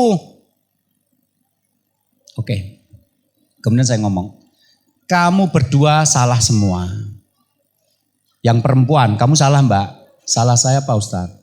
Kamu kalau sekarang jadi mu'alaf, jangan hanya belajar pakai kerudung, baca Quran dan sholat toh. Ajaran Islam bukan hanya itu. Di dalam Islam juga ada ajaran bahwa kalau kita jengkel sama sesama muslim, kemudian kita mendiamkan muslim itu, batas waktunya cuma 3 hari. Itu muslim lain yang tidak kenal hubungan saudara, nggak ada apa-apa. Ini suamimu ngasih nafkah, bikinkan rumah, ngasih uang belanja. Masa ya kamu kalau diam sama suami diajak ngomong nggak jawab? Kepada orang Islam yang bukan siapa-siapa saja maksimal 3 hari, apalagi sama suami. Seharusnya kamu belajar untuk tetap senyum, untuk tetap jawab suami ketika ditanya apapun keadaannya. Yo berat no Ustadz, yo berat karena berat itu pahalanya surga. Nek enteng kipas angin, cukup lho. Mas kamu juga salah saya Pak Ustadz. Ciri-ciri perempuan solehah jika diperintah mengerjakan, jika dipandang menyenangkan, jika ditinggal pergi menjaga kehormatan diri. Itu ciri-ciri perempuan soleha. Dan laki-laki ketika menikahi perempuan, dia berkomitmen untuk merubah istri yang dia nikah itu menjadi soleha seperti ini. Diajak bicara dari hati ke hati, diajak pengajian, dibacakan, diberikan buku-buku agama, didownloadkan nasihat-nasihat pernikahan. Baru nanti pelan-pelan berubah seperti itu. Banyak laki-laki tidak melakukan seperti itu. Setelah menikah pagi kerja sampai sore. Sore pulang istirahat. Besok kerja lagi sampai sore. Istirahat lagi, bekerja lagi sampai sore. Terus begitu ada uang karena digaji dikasihkan istrinya. Itu bukan mendidik istri. Itu menjalani hidup bersama. Begitu nanti istrinya nggak bener pulang ke rumah orang tuanya karena tadi dibelikan tas nggak jadi dibelikan. Terus dia pergi ke rumah orang tanya Anda telepon. Kok yang di kok orang yang ngomah? Di tempat bapak. Kenapa tempat bapak? Jengkel loh kamu nggak belikan tas. Nggak begitu. Perempuan kalau sudah punya suami kalau pergi dari rumah harus minta izin. Kalau tidak kamu perempuan durhaka tidak akan masuk surga. Mas, kui dudu didik, kui macake dalil jenenge. Dan banyak laki-laki itu sebenarnya baru pada level membacakan dalil bukan mendidik. Wong nggak pernah dialog, nggak pernah ngajak pengajian, nggak pernah belikan buku kok. Ngerti-ngerti ngomong kamu tidak soleha. Riwayat Muslim. Gitu. Makanya di sini mas-mas yang maaf ngerti nek mendidik istri itu susah, jangan gambling. Karena didik itu susah, carilah yang datang ke pengajian atau yang lulusan pesantren. Sudah tahu didik istri susah, golek yang pasar malam, mumet kowe. Dia nggak pernah ngerti dalil kalau pergi dari rumah harus pamit suami itu nggak ngerti. Kalau dipandang suami harus menyenangkan itu nggak ngerti. Terus saya ngomong sama dia, Mas tak kandani yo. Istrimu itu mu'alaf, dia Kristen dulunya nggak punya referensi bagaimana menjadi istri soleha. Sedangkan perempuan yang dari lahir beragama Islam, sekolah di SD Muhammadiyah jenenge Islam, itu eneng kok nek lagi jengkel karo bojone iki ya ngenengke pirang-pirang dina ki eneng kok. Kayak wong ya melu pengajian iki wong iki. Habis saya ngomong gitu ada bapak-bapak nyalami saya, "Terima kasih Ustadz, istri saya begitu itu modelnya." Ketok jilbaban kita sergap pengajian nek lagi jengkel karo bojone langsung ngenengke Ustaz. Terima kasih. Anda sudah menerangkan itu. Masalahnya bojone lagi ngomong karo koncone dadi ra krungu. Itu jadi masalah. Jadi ternyata membangun rumah tangga sakinah itu adalah upaya mempertunjukkan ketaatan kepada Rasul. Nek sampai tidak bahagia berarti ada bagian-bagian yang Anda langgar. Di manakah bagian itu? Kita cari. Jadi sebenarnya kalau saya jadi konsultan keluarga itu cuma menemukan bagian mana yang Anda langgar sehingga tidak mendapatkan sakinah. Karena kalau hidup sudah manut aturan Allah dan Rasul, mosok sih tidak sakinah. Safenya mosok diragukan gitu loh. Jadi dalam hal membangun keluarga sakinah itu safenya bernama Rasulullah. Begitu seterusnya. Ini untuk materi dari saya, mungkin jadi pembuka juga untuk materi-materi nanti lanjutannya. Agar kita terus belajar karena ternyata kalau nggak punya ilmu juga nggak punya niat. Niat itu tergantung dari ilmu.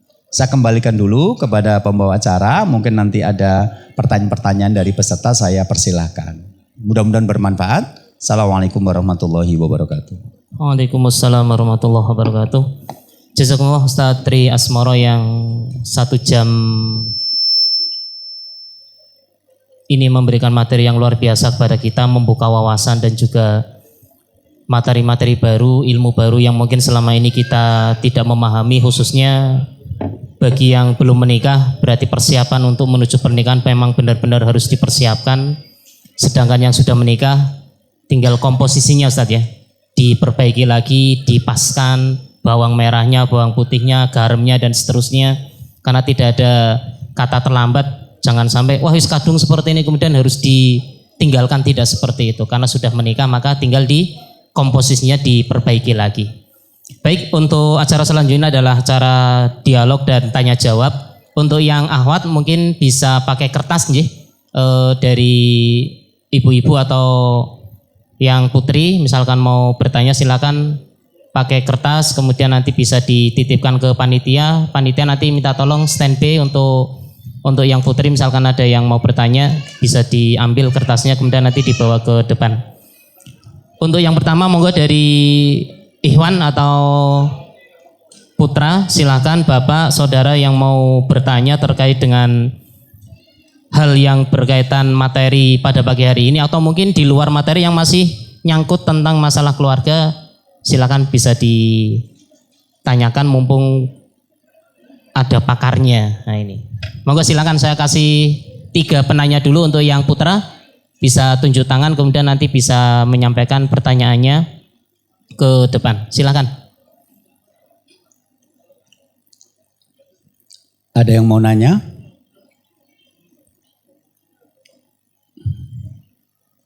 Itu langsung mbaknya. Yang Putra dulu sebentar ya. Yang Putra dulu. Monggo yang Putra. Enggak ada, malu-malu, malu kucing. Oke. Karena belum ada, monggo ini ada Putri yang mau bertanya. Minta tolong di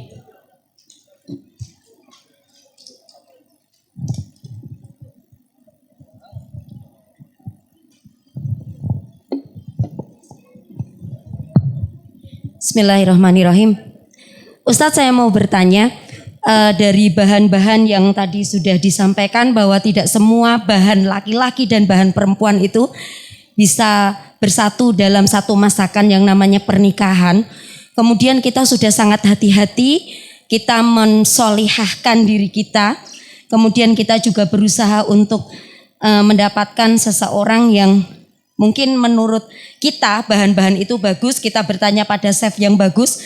Tapi qadarullah kemudian mendapatkan atau di belakangnya nanti ada yang kita kira bahan bagus itu ternyata kadaluarsa. Intinya ternyata tidak sesuai harapan kita. Nah itu sebagaimana kalau seorang Bunda Asia itu mendapatkan sekaliber Fir'aun itu kan juga kalau dari sisi materi, dari sisi ketampanan, dari sisi yang lain sangat bagus. Tetapi kan di belakangnya ternyata beliau Fir'aun itu ternyata seorang yang sangat dimurkai Allah, bahkan mengaku dia sebagai Rob. Nah seperti itu kan yang paling sangat besar ya. Kalau ini mungkin untuk kita, untuk semasa-masa kita nggak seperti itu. Tetapi intinya seperti itu, sudah solihah mendapatkan yang tidak solih. Nah itu bagaimana cara memperbaikinya? Jazakumullah khair. Iya, jazakumullah untuk pertanyaannya. Jadi begini, untuk cerita Fir'aun dan Asia ini berbeda. Kenapa berbeda? Pertama, dia bukan syariat kita. Ya karena kita pengikut Nabi, mending kita langsung mengikuti syariat Rasulullah. Karena kita juga nggak tahu bagaimana dulu Asia akhirnya menikah dengan Fir'aun. Apakah Fir'aun melamar baik-baik dan Asia punya pilihan menolak, atau bahkan Asia tidak bisa punya pilihan menolak. Itu zaman Fir'aun yang mengaku dia Rob semesta alam. Sedangkan saya waktu SD itu pernah, ibu saya langganan majalah Kartini. Kemudian di situ ceritakan tentang seorang perempuan desa di Wonogiri. Kemudian ada pangeran dari Solo, keraton Solo, sedang cari binatang berburu di hutan di Wonogiri di Alas Purwo. Ternyata melihat perempuan cantik itu langsung dinikahi. Dia nggak punya hak untuk menolak. Jadi bayangan saya bisa jadi Asia itu memang tidak bisa menolak ketika dipaksa untuk jadi istrinya Fir'aun. Dan ketika sudah jadi istrinya Fir'aun yang mengaku sebagai Tuhan, dia nggak bisa semudah itu langsung, mas aku cocok karo kowe, aku mau ke rumah orang tua aku, nggak bisa mbak. Levelnya Pak Harto saja dulu ketika punya menantu nggak cocok itu aja juga nggak bisa. Wartawan langsung tahu, disembunyikan gimana caranya.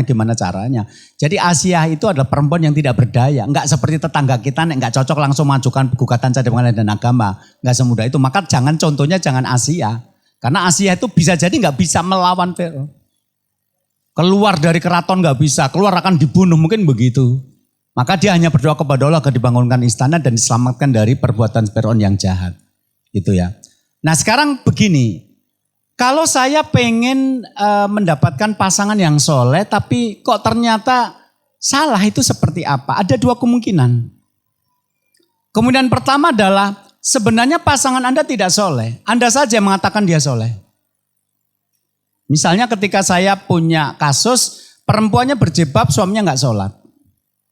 Temannya bilang, Tat, katanya perempuan baik dapat laki-laki baik. Itu tetangga saya pakai jilbab, kok suaminya nggak sholat mau. Itu kan nggak cocok, Mbak. Nah itu yang terjadi, mungkin temanmu itu jadinya nggak soleha. Karena kamu cuma mengatakan dia soleha itu hanya karena lihat kerudungnya. Berapa banyak perempuan beruntung tapi nggak soleha, hamil sebelum menikah, pacaran. Orang pakai kerudung bisa jadi alasannya karena rambutnya berketombe, nah rambutnya jarang-jarang. Karena rambutnya memang tidak bagus sehingga harus ditutup. Nek dia solehkah? Harusnya tidak mau dilamar laki-laki yang tidak sholat. Dia mau jadi laki-laki nggak sholat itu sudah menunjukkan dia tidak solehah kok. Bagi saya kalau menilai begitu. Jadi orang-orang memahami ini solehah dapat lalu nggak soleh. Siapa yang mengatakan solehah itu sama dengan berkerudung? Siapa? Atau kemungkinan kedua, ini laki-laki ini baik. Dia teman sejak kecil ngerti bahwa laki-laki ini baik, tapi karena salah pergaulan atau apa sehingga sekarang tidak sholat. Nah dia berkeyakinan kalau nanti jadi istrinya pelan tapi pasti dia bisa mengarahkan laki-laki ini. Maka tunggu, karena nikah itu tidak dinilai di malam pertama. Bisa dinilai 2 atau 3 tahun setelah itu. Nanti setelah 3 tahun berjalan laki-laki itu jadi ikut ngaji, jadi sholat. Berarti dia sebenarnya punya bakat soleh. Tapi kalau setelah 3 tahun 5 tahun tetap gak sholat, malah yang perempuan sekarang kerudungnya mengecil, berarti kamu yang nganggap dia dulu soleha itu salah. Jadi tidak mungkin ayatnya salah, tapi kita yang mungkin salah memahami soleh dan soleha. Kemungkinan pertama itu. Maka untuk bisa mencegah kita terlempar pada kemungkinan yang salah, ada tahapan-tahapannya. Ciri agama yang baik, pilihlah seseorang karena agamanya. Ciri agama yang baik itu apa? Dari kitab-kitab yang saya baca, agama yang baik itu pertama dia dari sholatnya, yang kedua dilihat dari bagaimana dia bermuamalah dengan orang lain. Kalau dia punya utang, apakah dia membayar utangnya tepat waktu? Kalau dia memang pernah punya janji, apakah dia menepati janji? Maka tanya sama tetangganya, teman-temannya bergaul dia dengan lama. Jangan cuma dilihat jenggotnya sama ikut ngaji. Karena orang ikut ngaji itu kadang-kadang punya niat memang agar nanti dikira soleh sama ustadznya dan dicarikan istri oleh ustadznya. Karena saya baru saja mendapatkan kasus begini. Seorang akhwat yang mau menerima lamaran dari seorang ikhwan karena yang melamarkan ustadznya. Tapi maaf, setelah ustadz itu melamarkan, si akhwat ini menerima, 3 hari sebelum pernikahan ijab kabul, si laki-laki ini masih tidur dengan pacarnya. Kemarin ustadznya saya datang, saya tanya, Ustadz dulu Anda merekomendasikan ikhwan ini dan kata Anda baik. Ya Allah Ustadz, itu berbulan-bulan bukan berhari-hari. Dia sholat subuh, duhur, asar, maghrib di masjid. Sehingga saya mengira dia sudah baik. Tapi saya tidak tahu bahwa dia 3 hari sebelum menikah itu masih tidur dengan pacarnya. Udah gitu pacarnya Katolik lagi. Gitu. Ada kejadian begitu. Jadi jangan cuma lihat sholatnya atau pengajiannya, tapi juga lihat bagaimana muamalahnya kepada orang lain. Terus nanti masih ada sholat istikharah, masih ada musyawarah. Jadi agar kita tidak segera mengatakan dia orang soleh. Tapi kalau betul-betul dia orang soleh, maka kemungkinan kedua adalah mereka tidak merawat pernikahan itu. Karena orang yang soleh setelah menikah ada banyak masalah muncul. Nah kadang-kadang dia tidak menduga masalahnya berat sehingga dia akhirnya tidak sanggup menghadapi masalah itu.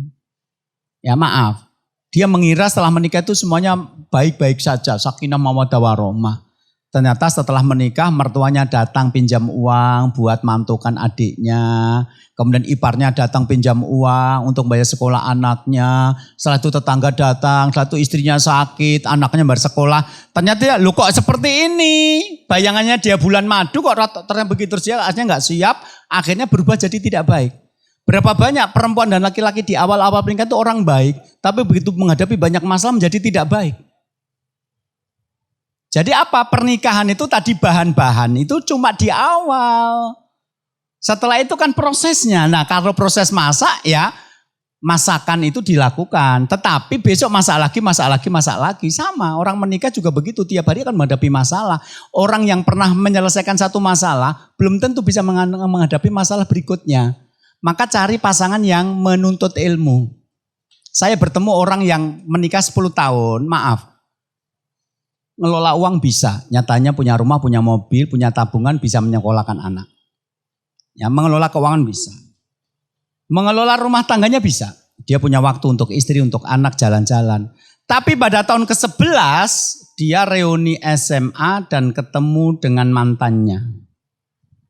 Ternyata ilmu tentang mantan dia tidak bisa. Begitu dia reunian ternyata CLBK. Cucian lama belum kering. Gitu. Akhirnya apa?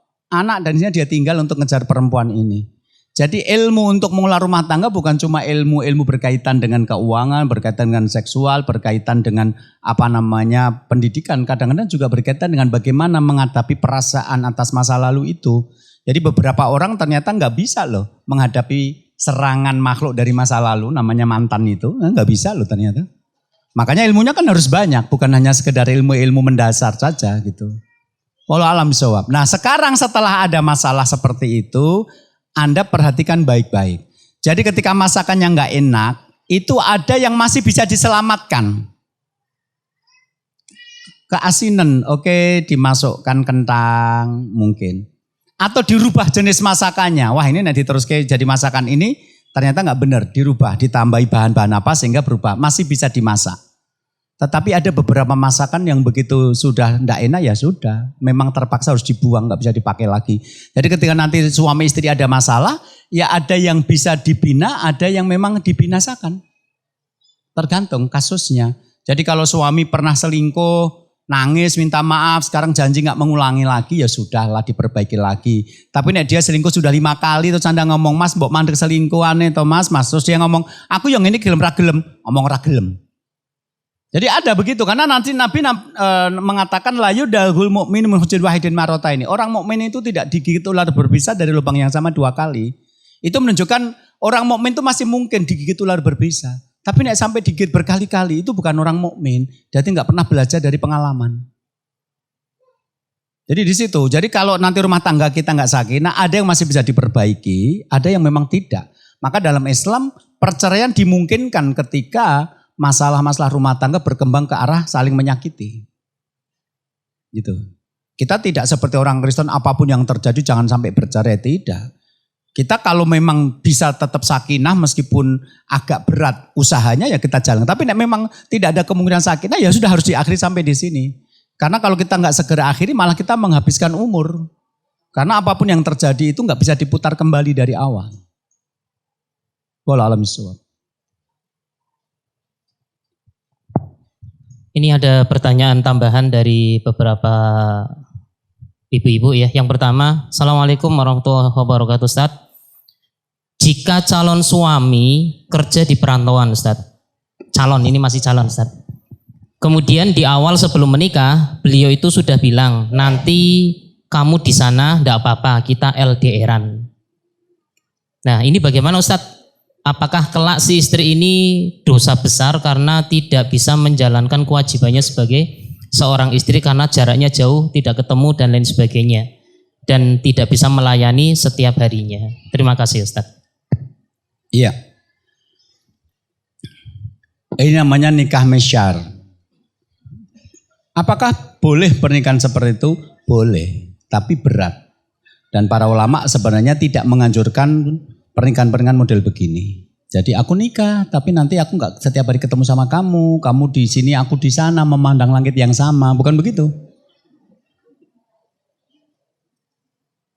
Nikah itu jamak, berkumpul. Wa jama'a bainakum fi khairin. Semoga Allah mengumpulkan kamu berdua dalam kebaikan.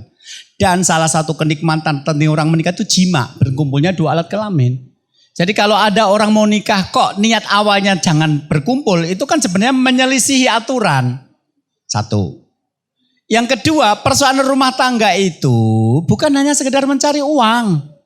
Menikmati hari demi hari itu juga melakukan proses pendidikan. Maaf, masalah muncul hari ini, tapi suami kerja di perantauan pulangnya setahun lagi. Maksudnya masalah ini harus selesaikan setahun lagi nunggu suaminya pulang? Kenapa? Tadi pagi waktu jalan-jalan ketemu dengan mantan SMA. Dia ngajak ketemu hari ini. Kalau suaminya ada, Mas aku diajak ketemuan karo mantanku. Piye Mas? Ya ora apa-apa, karo aku. Tapi nek suaminya di sana, menyelesaikan masalahnya hari ini. Wong ngajakan makan malam ini oleh mantan. Sose nak nunggu setahun kas, selak tua. Anda punya anak. Anaknya dibully oleh temannya. Pulang ke rumah. Nangis. Ada bapak dan ibunya nanya, kenapa kamu? Aku dibully sama teman-temanku ya. Kenapa dibully begini-begini? Enggak apa-apa. Dikuatkan hatinya bla bla, selesai. Masa dibulinya temannya hari ini nunggu nyelesainya ketika bapaknya pulang dari perantauan? Maka nanti itu yang orang pisah-pisah seperti itu biasanya karena mencari nafkah yang banyak. Sementara menikah itu bukan hanya sekedar mencari nafkah tapi juga membaikkan proses pendidikan keluarga. Karena itu saya tidak menyarankan. Apakah sah? Sah. Apakah boleh? Boleh. Wong Anda yang menjalani. Maka kalau ada orang yang mau nikah tapi terpisah, maka sebaiknya itu ditetapkan jangan menjadi konsep pernikahan. Karena saya pernah menemukan orang kayak gitu itu 25 tahun berpisah. Padahal sama-sama di Jawa Tengah, yang satu di Solo, yang satu di sekitar Banjarnegara. Jadi bagian negeri istrinya nggak ikut, dia di rumah. Dia mengatakan kami menikah 25 tahun baik-baik saja Ustaz. Sampai suami saya pensiun. Nah setelah pensiun ngumpul satu rumah, malah setiap hari bertengkar. Saya bilang, Bu, dulu 25 tahun itu baik-baik saja. Karena memang tidak ada di sampingnya. Habis sholat subuh bapak tidur lagi, ibu nggak ada. Begitu sekarang sudah kumpul satu rumah, habis sholat subuh tidur lagi, ibu mencak-mencak, baru bertengkar. Jadi ibu yang mengatakan kami 25 tahun berjauhan baik-baik saja. Ya kenapa nggak baik, kok nggak ada di sampingnya? Itu omongannya menipu kayak gitu itu. Begitu sekarang berkumpul tiap hari bertengkar. Gitu loh, bapak ketika ibu nggak ada di Banjarnegara mau pergi pasar malam berangkat sendiri. Nah, ibu nggak ada, sekarang sudah di Solo pasar malam mau keluar ditanya mau kemana pasar malam, aku ikut kan gitu. 25 tahun nggak pernah ngikut, ini nenek-nenek mau ikut, gitu loh. Jadi justru orang nggak pernah pisah itu bisa menjebak pada kehidupan sendiri yang aslinya bukan kehidupan berkeluarga, itu hidup sendiri. Istri akhirnya terbiasa ngopo-ngopo memutuskan uang suami nggak ada. Begitu nanti suami pulang dia merasa nggak butuh. Wah nggak ada suami saya juga bisa hidup sendiri. Dan itu berbahaya. Jadi kalau Anda mau menikah dengan laki-laki begini pikirkan lagi. Kalau itu ya karena saya sudah terikat kontrak kerja setahun 2 tahun. Setelah itu saya ngumpul silahkan. Itu sebagai fase antara. Tapi nek mau begitu berpuluh tahun saya tidak menyarankan. Itu nggak bagus untuk konsep keluarga. Kan ini baru calon. Bilang aja tidak. Kita menikah setelah kamu pulang ke sini. Gitu aja. Sekarang kita tetap teman SMA. Nanti kumpulnya Pak, reunian baik. Jadi jadi suami istri kumpul tiap hari kalau bisa. Karena apa? Nanti ada proses pendidikan itu tiap hari. Nggak bisa masalah diselesaikan nunggu suami pulang. Nggak bisa. Wallahualam. Masih ada waktu Ustaz, juga masih ada pertanyaan. Nafkah itu yang bagaimana Ustaz? Apakah uang belanja itu juga termasuk nafkah atau tidak? Kemudian satu lagi, wajibkah menantu itu menafkahi mertua? Nah ini 2 pertanyaan dari peserta. Tafadhol Ustaz. Ya, nafkah itu adalah kompensasi ketaatan dan pelayanan istri. Kompensasi atau pengganti atas ketaatan dan pelayanan istri. Maaf, ada seorang perempuan bekerja, kemudian menikah dengan suaminya, terus dia berangkat pulang pergi tempat kerja, sampai rumah masih ngurusi rumah, masih masak, masih ngepel, masih didik anak, akhirnya kecapean. Mas, aku capek banget sekarang ini. Suaminya bilang, ya udah kamu di rumah aja ngopeni anak. Ya Mas, berarti kan istri ini taat kepada suaminya. Dia kehilangan nafkah bulanannya. Nah, atas ketaatan ini suami mengganti dengan nafkah. Yang kedua, kompensasi atas pelayanan. Istri itu melayani suami. Dan setelah ada pihak ketiga, pelayanan istri sekarang bisa dihitung. Laki-laki yang nggak punya istri, kalau mau pakai baju yang bagus, setelika, dia harus menyetelika dan mencuci. Kalau nggak bisa, dia ke laundry. Nah, setelah menikah, yang mencuci, menyetelika istrinya, uang laundry kasihkan istrinya. Kalau dia sebelum menikah, mau pijet, ngundang tukang pijet. Di Solo, pijet 1 jam 100.000. Ini sebulan 4 kali, jadi untuk pijet 400.000. Masih sama istrinya masih bonus keroan. Gitu loh. Nanti dia kalau nggak punya istri mau minum ke warung makan wedangan, itu ada nilainya. Begitu ada istri dimasakan istri. Jadi nanti istrinya itu memerankan pekerjaan yang sangat banyak. Bersih-bersih rumah ada harganya, masak ada harganya, ngomong anak ada harganya, ngeterke anak sekolah, jemput anak ada harganya, nyuci baju suaminya ada harganya, ditiduri nanti malam suaminya ada harganya. Nek cantiknya kayak bintang film berarti 60 juta. Itu rumus-rumus begitu kalau kita keluarkan, maka laki-laki sebenarnya tidak akan sanggup membayar kerja istrinya. Kalau semua yang dilakukan istri itu dihargai. Karena itu maka menikah itu adalah kelas bintang 5 harga kaki 5. Karena Anda mendapatkan pelayanan 24 jam dan nggak ada lembur, dan kalau lembur nggak dihitung, nggak ada atau ibu-ibu anaknya malam-malam jam 8 minta diberikan susu. Aku tekan jam 4 sore ya oleh kerjone ya. Nek jam 8 gak susu ngomong bapakmu dihitung uang lembur. Raeneng. Jadi ibu itu kerja 24 jam seminggu tanpa libur. Itu sakit aja kadang-kadang masih dipaksa kerja. Nah jadi atas pelayanan dan ketaatan istri lah suami mengganti dengan nafkah. Jadi nafkah itu gak ada urusannya. Istri punya uang atau tidak punya uang itu gak ada urusannya. Urusannya nafkah itu istri melayani atau tidak melayani. Jadi kalau laki-laki nanya sama istrinya, kamu punya uang? Punya Mas. Ya wis lah tak blonjo ya, jenenge pokel. Pokel itu orang penuh dengan tipu daya. Jadi suami itu tidak memberikan nafkah istri hanya karena istrinya tidak punya uang. Mau punya uang, mau tidak punya uang, suami memberikan nafkah itu karena istri membutuhkan. Itu sebagai ganti atas ketaatan dan pelayanan. Maka apakah uang belanja termasuk nafkah? Termasuk, tapi nafkah bukan hanya uang belanja. Maka perempuan dalam Islam, meskipun dia sebagai ibu rumah tangga, dia punya penghasilan sebenarnya. Dari mana penghasilan? Ya dari nafkah yang diberikan suaminya itu. Ciri-ciri laki-laki pokel itu nek istrinya punya uang dia tidak memberi. Nek memberi ngomong dihemat-hemat. Rasa mbok kandhani dihemat-hemat nek turane dadi ndekku tetap hemat dengan sendirinya. Jadi kalau laki-laki ngomong kita kayak dia dihemat yo, itu berarti jane pelit asline. Karena kalau dia sudah kasihkan itu milik istri, nggak usah diperintah hemat akan dihemat sendiri. Wong sisanya dimiliki istri kok. Adakah orang pokel di Kaliwungu? Banyak. Apa dikira cuma Solo tok gitu loh.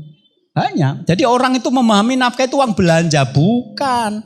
Lah kalau uang belanja itu disebut nafkah, kayak habis belanja dimasak, habis masak ditaruh di atas meja yang ngentekke ya bojone meneh, berarti ki koki itu tuh bojo. Gitu loh. Jadi istri nanti ketika dikasih suami ternyata masih sisa, uang itu jadi milik istri, mau dikasihkan ibunya, mau dikasihkan saudaranya terserah. Gitu. Lah ini pembahasan tentang nafkah nanti ada pembahasan sendiri kalau kita memang ngajinya rutin. Karena langsung jujuk ini sing hatinya kotor gak siap. Makanya tadi saya bilang antara kebodohan, kesombongan dan hati yang kotor. Ya diterangke ngene cek maido. Kan DE harusnya nanya ayatnya mana, hadisnya mana, pendapat ulamanya mana baru tak keluarkan. Tapi karena tema kita bukan sedang membahas masalah nafkah, saya menghemat langsung pada konklusi, tapi nanti ada ayatnya, ada hadisnya, ada keterangan para ulama. Gitu. Lah kok penak banget wong wedok, apa-apa dicukupi wong lenang. Ya sama, tapi nanti perempuan ketika sudah dinafkahi suami, dia melayani suami. Melayani suami itu yang membuat suami nyaman. Jadi ibu-ibu itu baru ngiris sayur. Membikin capcay. Nek capcay kan yang diiris tepung. Capcay. Tiba-tiba suami bilang, Dek ini panas ya suasana, kayaknya enak deh kalau masakannya itu sayur bening. Itu kalau istri yang soleha, capcay itu langsung dimasukkan kulkas, masuk sayur bening. Nah istri kita kan tidak. Neng yang ini, gelemangan, ragam ya wes. Ngono kuwi wonge rumangsa solehahi ngono kuwi. Aktif pengajian nih gitu. Jadi gitu. Ketaatan kepada istri dan pelayanannya juga maksimal. Nafkah yang diberikan suami juga maksimal. Kalau masing-masing fokus pada kewajibannya dan haknya, insya Allah nggak ada masalah kok gitu.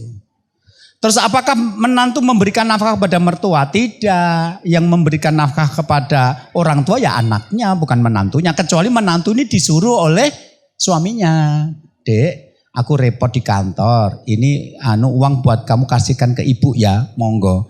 Jadi orang tua itu mendapatkan nafkah dari anaknya karena anaknya termasuk hasil usaha orang tua. Anta wa malu kali abika. Kamu dan hartamu milik bapakmu. Dan termasuk usaha orang tua anak. Jadi didik anak, nyekolahkan anak itu kan orang tua sudah berusaha. Jadi kalau nanti orang tua ketika tua tidak punya uang, anaknya memberi nafkah, itu wajar. Tapi orang tua yang diberi nafkah tentu saja orang tua yang tidak punya penghasilan dan miskin. Karena beberapa orang tua yang kaya dan masih punya penghasilan karena pensiunan, itu juga tidak terlalu butuh-butuh. Jadi ketika orang tua kita miskin, orang tua kita tidak punya penghasilan, berarti Anda sebagai anaknya yang akan menafkahi mereka. Karena Anda adalah hasil usahanya orang tua. Anda jadi seperti ini tuh orang tua ikut andil, membiayai, mendidik. Ya kalau menantu tidak berkewajiban. Tetapi bisa jadi kasusnya adalah menantu diminta oleh suaminya untuk memberikan kepada ibunya. Mungkin begitu walau alam bisawab. Satu lagi Ustadz ya. Ya.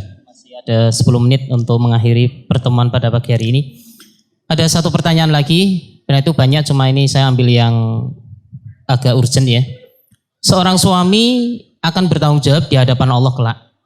Dan ia di akhirat akan menjadi tameng termasuk bagi istrinya. Saat hari pembalasan nanti, apakah seorang istri ini juga akan tetap dihisab Ustaz? Ya iya no.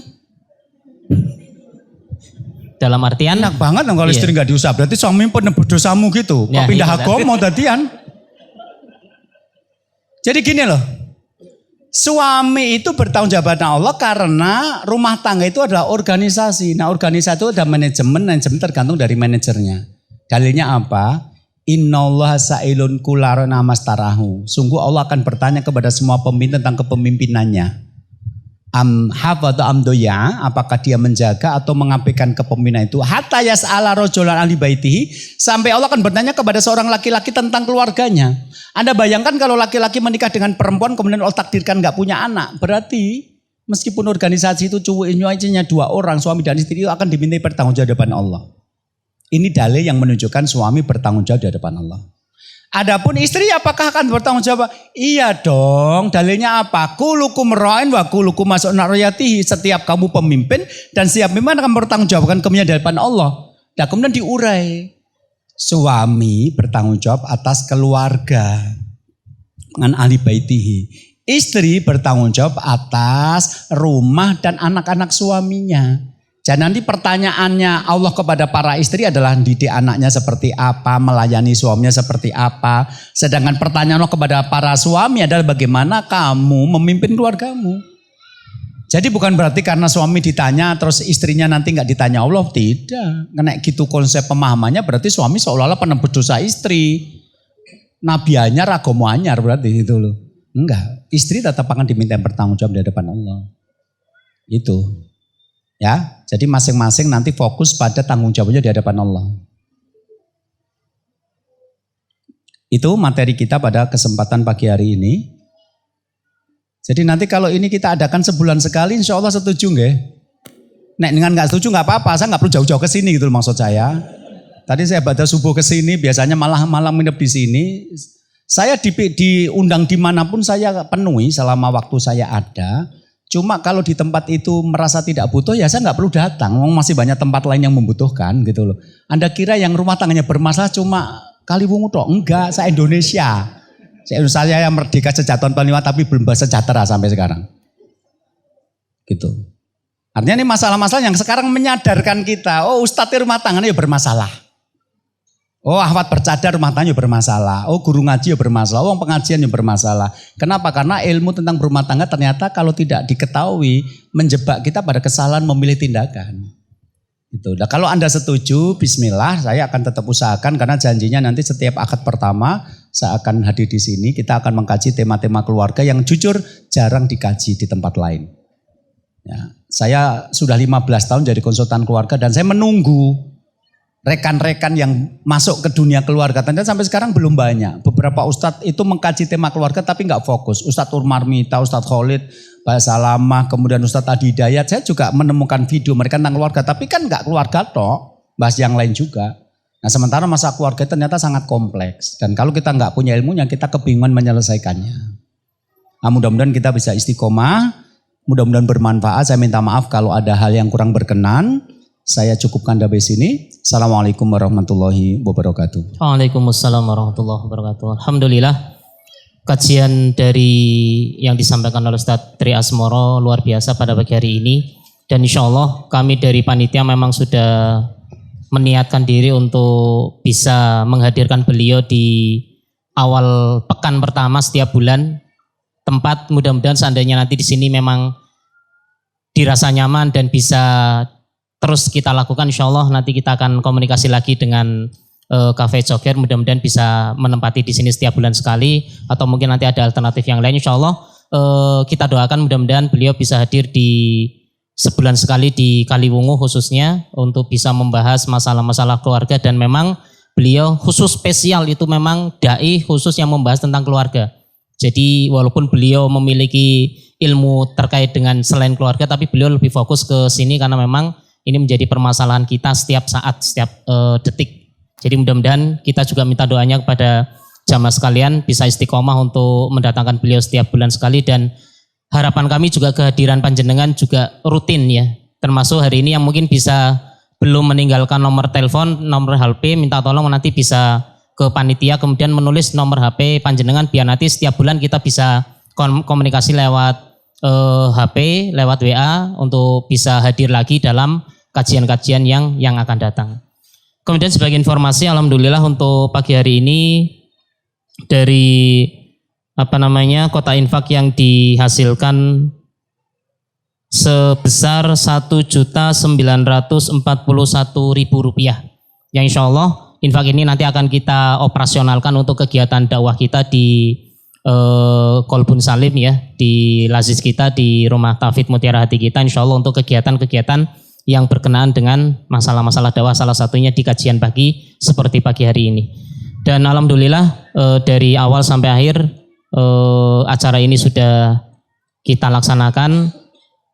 Sebagai informasi tambahan, monggo nanti kalau misalkan mau menunggu kafe ini buka, nanti ada roti, ada kopi, ada makanan-makanan spesial di sini bisa dinikmati, tapi bayar nggih, nggak gratis. Silakan nanti sesuai dengan porsinya masing-masing. Bagi yang mau langsung pulang, tafadhol bisa kembali ke rumah masing-masing. Dan sebelum acara ini ditutup, kita mohonkan untuk beliau Ustadz Tri Asmoro untuk bisa mendoakan kita semuanya untuk kebaikan dan keberkahan. Tafadhol Ustadz. Kita akhiri kajian ini dengan berdoa kepada Allah, mudah-mudahan meringankan langkah kita dan juga memampukan kita untuk menghadapi setiap masalah dalam kehidupan, dan mudah-mudahan kita dikumpulkan Allah di jannahnya nanti bersama-sama. Innallaha wa malaikatahu yusholluna 'alan nabiy ayyuhalladzina amanu shollu 'alaihi wa sallimu taslima. Allahumma ighfir lil mu'minina wal mu'minat wal muslimina wal muslimat al-ahya'i minhum wal amwat innaka azmun qaribun mujibud da'awat ya qadiyal hajat. Allahumma arinal haqqa haqqan warzuqna tiba'ah wa arinal batila batilam istinabah. Allahumma aizal islam wal muslimin walik adin innaka ala kulli syai'in qadir. Rabbana la tuzigh qulubana ba'da idh hadaitana wa hab lana min ladunka rahmah innaka antal wahhab. Rabbighfirli wa li walidayya warhamhuma kama rabbayani shaghira. Rabbana ighfir lana wa li ikhwanina alladziina sabaquna bil iman wa la taj'al fi qulubina ghillan lil ladziina amanu rabbana innaka ghafurur rahim. Rabbi hab li minas sholihin rabbi hab li minas sholihin rabbi minas sholihin. Rabbana lana min azwajina wa dzurriyyatina qurrata a'yun lil muttaqina imama. Allahumma rabbana inna nas'aluka ridhaka wal jannah wa na'udzubika min sakhatika wan nar. Rabbana atina fid dunya hasanah wa fil akhirati hasanah wa qina adzabannar wa qina adzabannar wa qina adzabannar. Walhamdulillahi rabbil alamin. Jazakumullah khairan untuk Ustadz Rias Moro yang sudah menyelesaikan untuk tausiahnya di pagi hari ini. Sebelum ditutup, kami sampaikan juga informasi, monggo bagi jamaah sekalian yang masih mau memberikan infak, sedekah maupun wakaf, kita dari Rumah Tauhid Mutirati juga masih ada pembangunan di Islamic Center, masjid dan juga lembaga pendidikan. Silakan nanti bisa komunikasi dengan kami di panitia untuk bisa menyisikan sebagian harta kita untuk di jalan Allah insya Allah. Ini sebagai tambahan informasi saja, dan marilah kita akhiri pertemuan pada pagi hari ini dengan doa kafaratul majelis dan hamdalah bersama. Subhanakallahumma wa bihamdik asyhadu an la ilaha illa anta astaghfiruka wa atubu ilaih. Alhamdulillahirabbil alamin. Dari kami mohon maaf selaku panitia, dari awal sampai akhir seandainya ada kekurangan dalam penyajian dan lain sebagainya, mohon bisa dimaafkan. Mudah-mudahan ke depan lebih baik lagi dari yang hari ini kita laksanakan. Terima kasih dari kami. Billahi taufik wal hidayah. Assalamualaikum warahmatullahi wabarakatuh.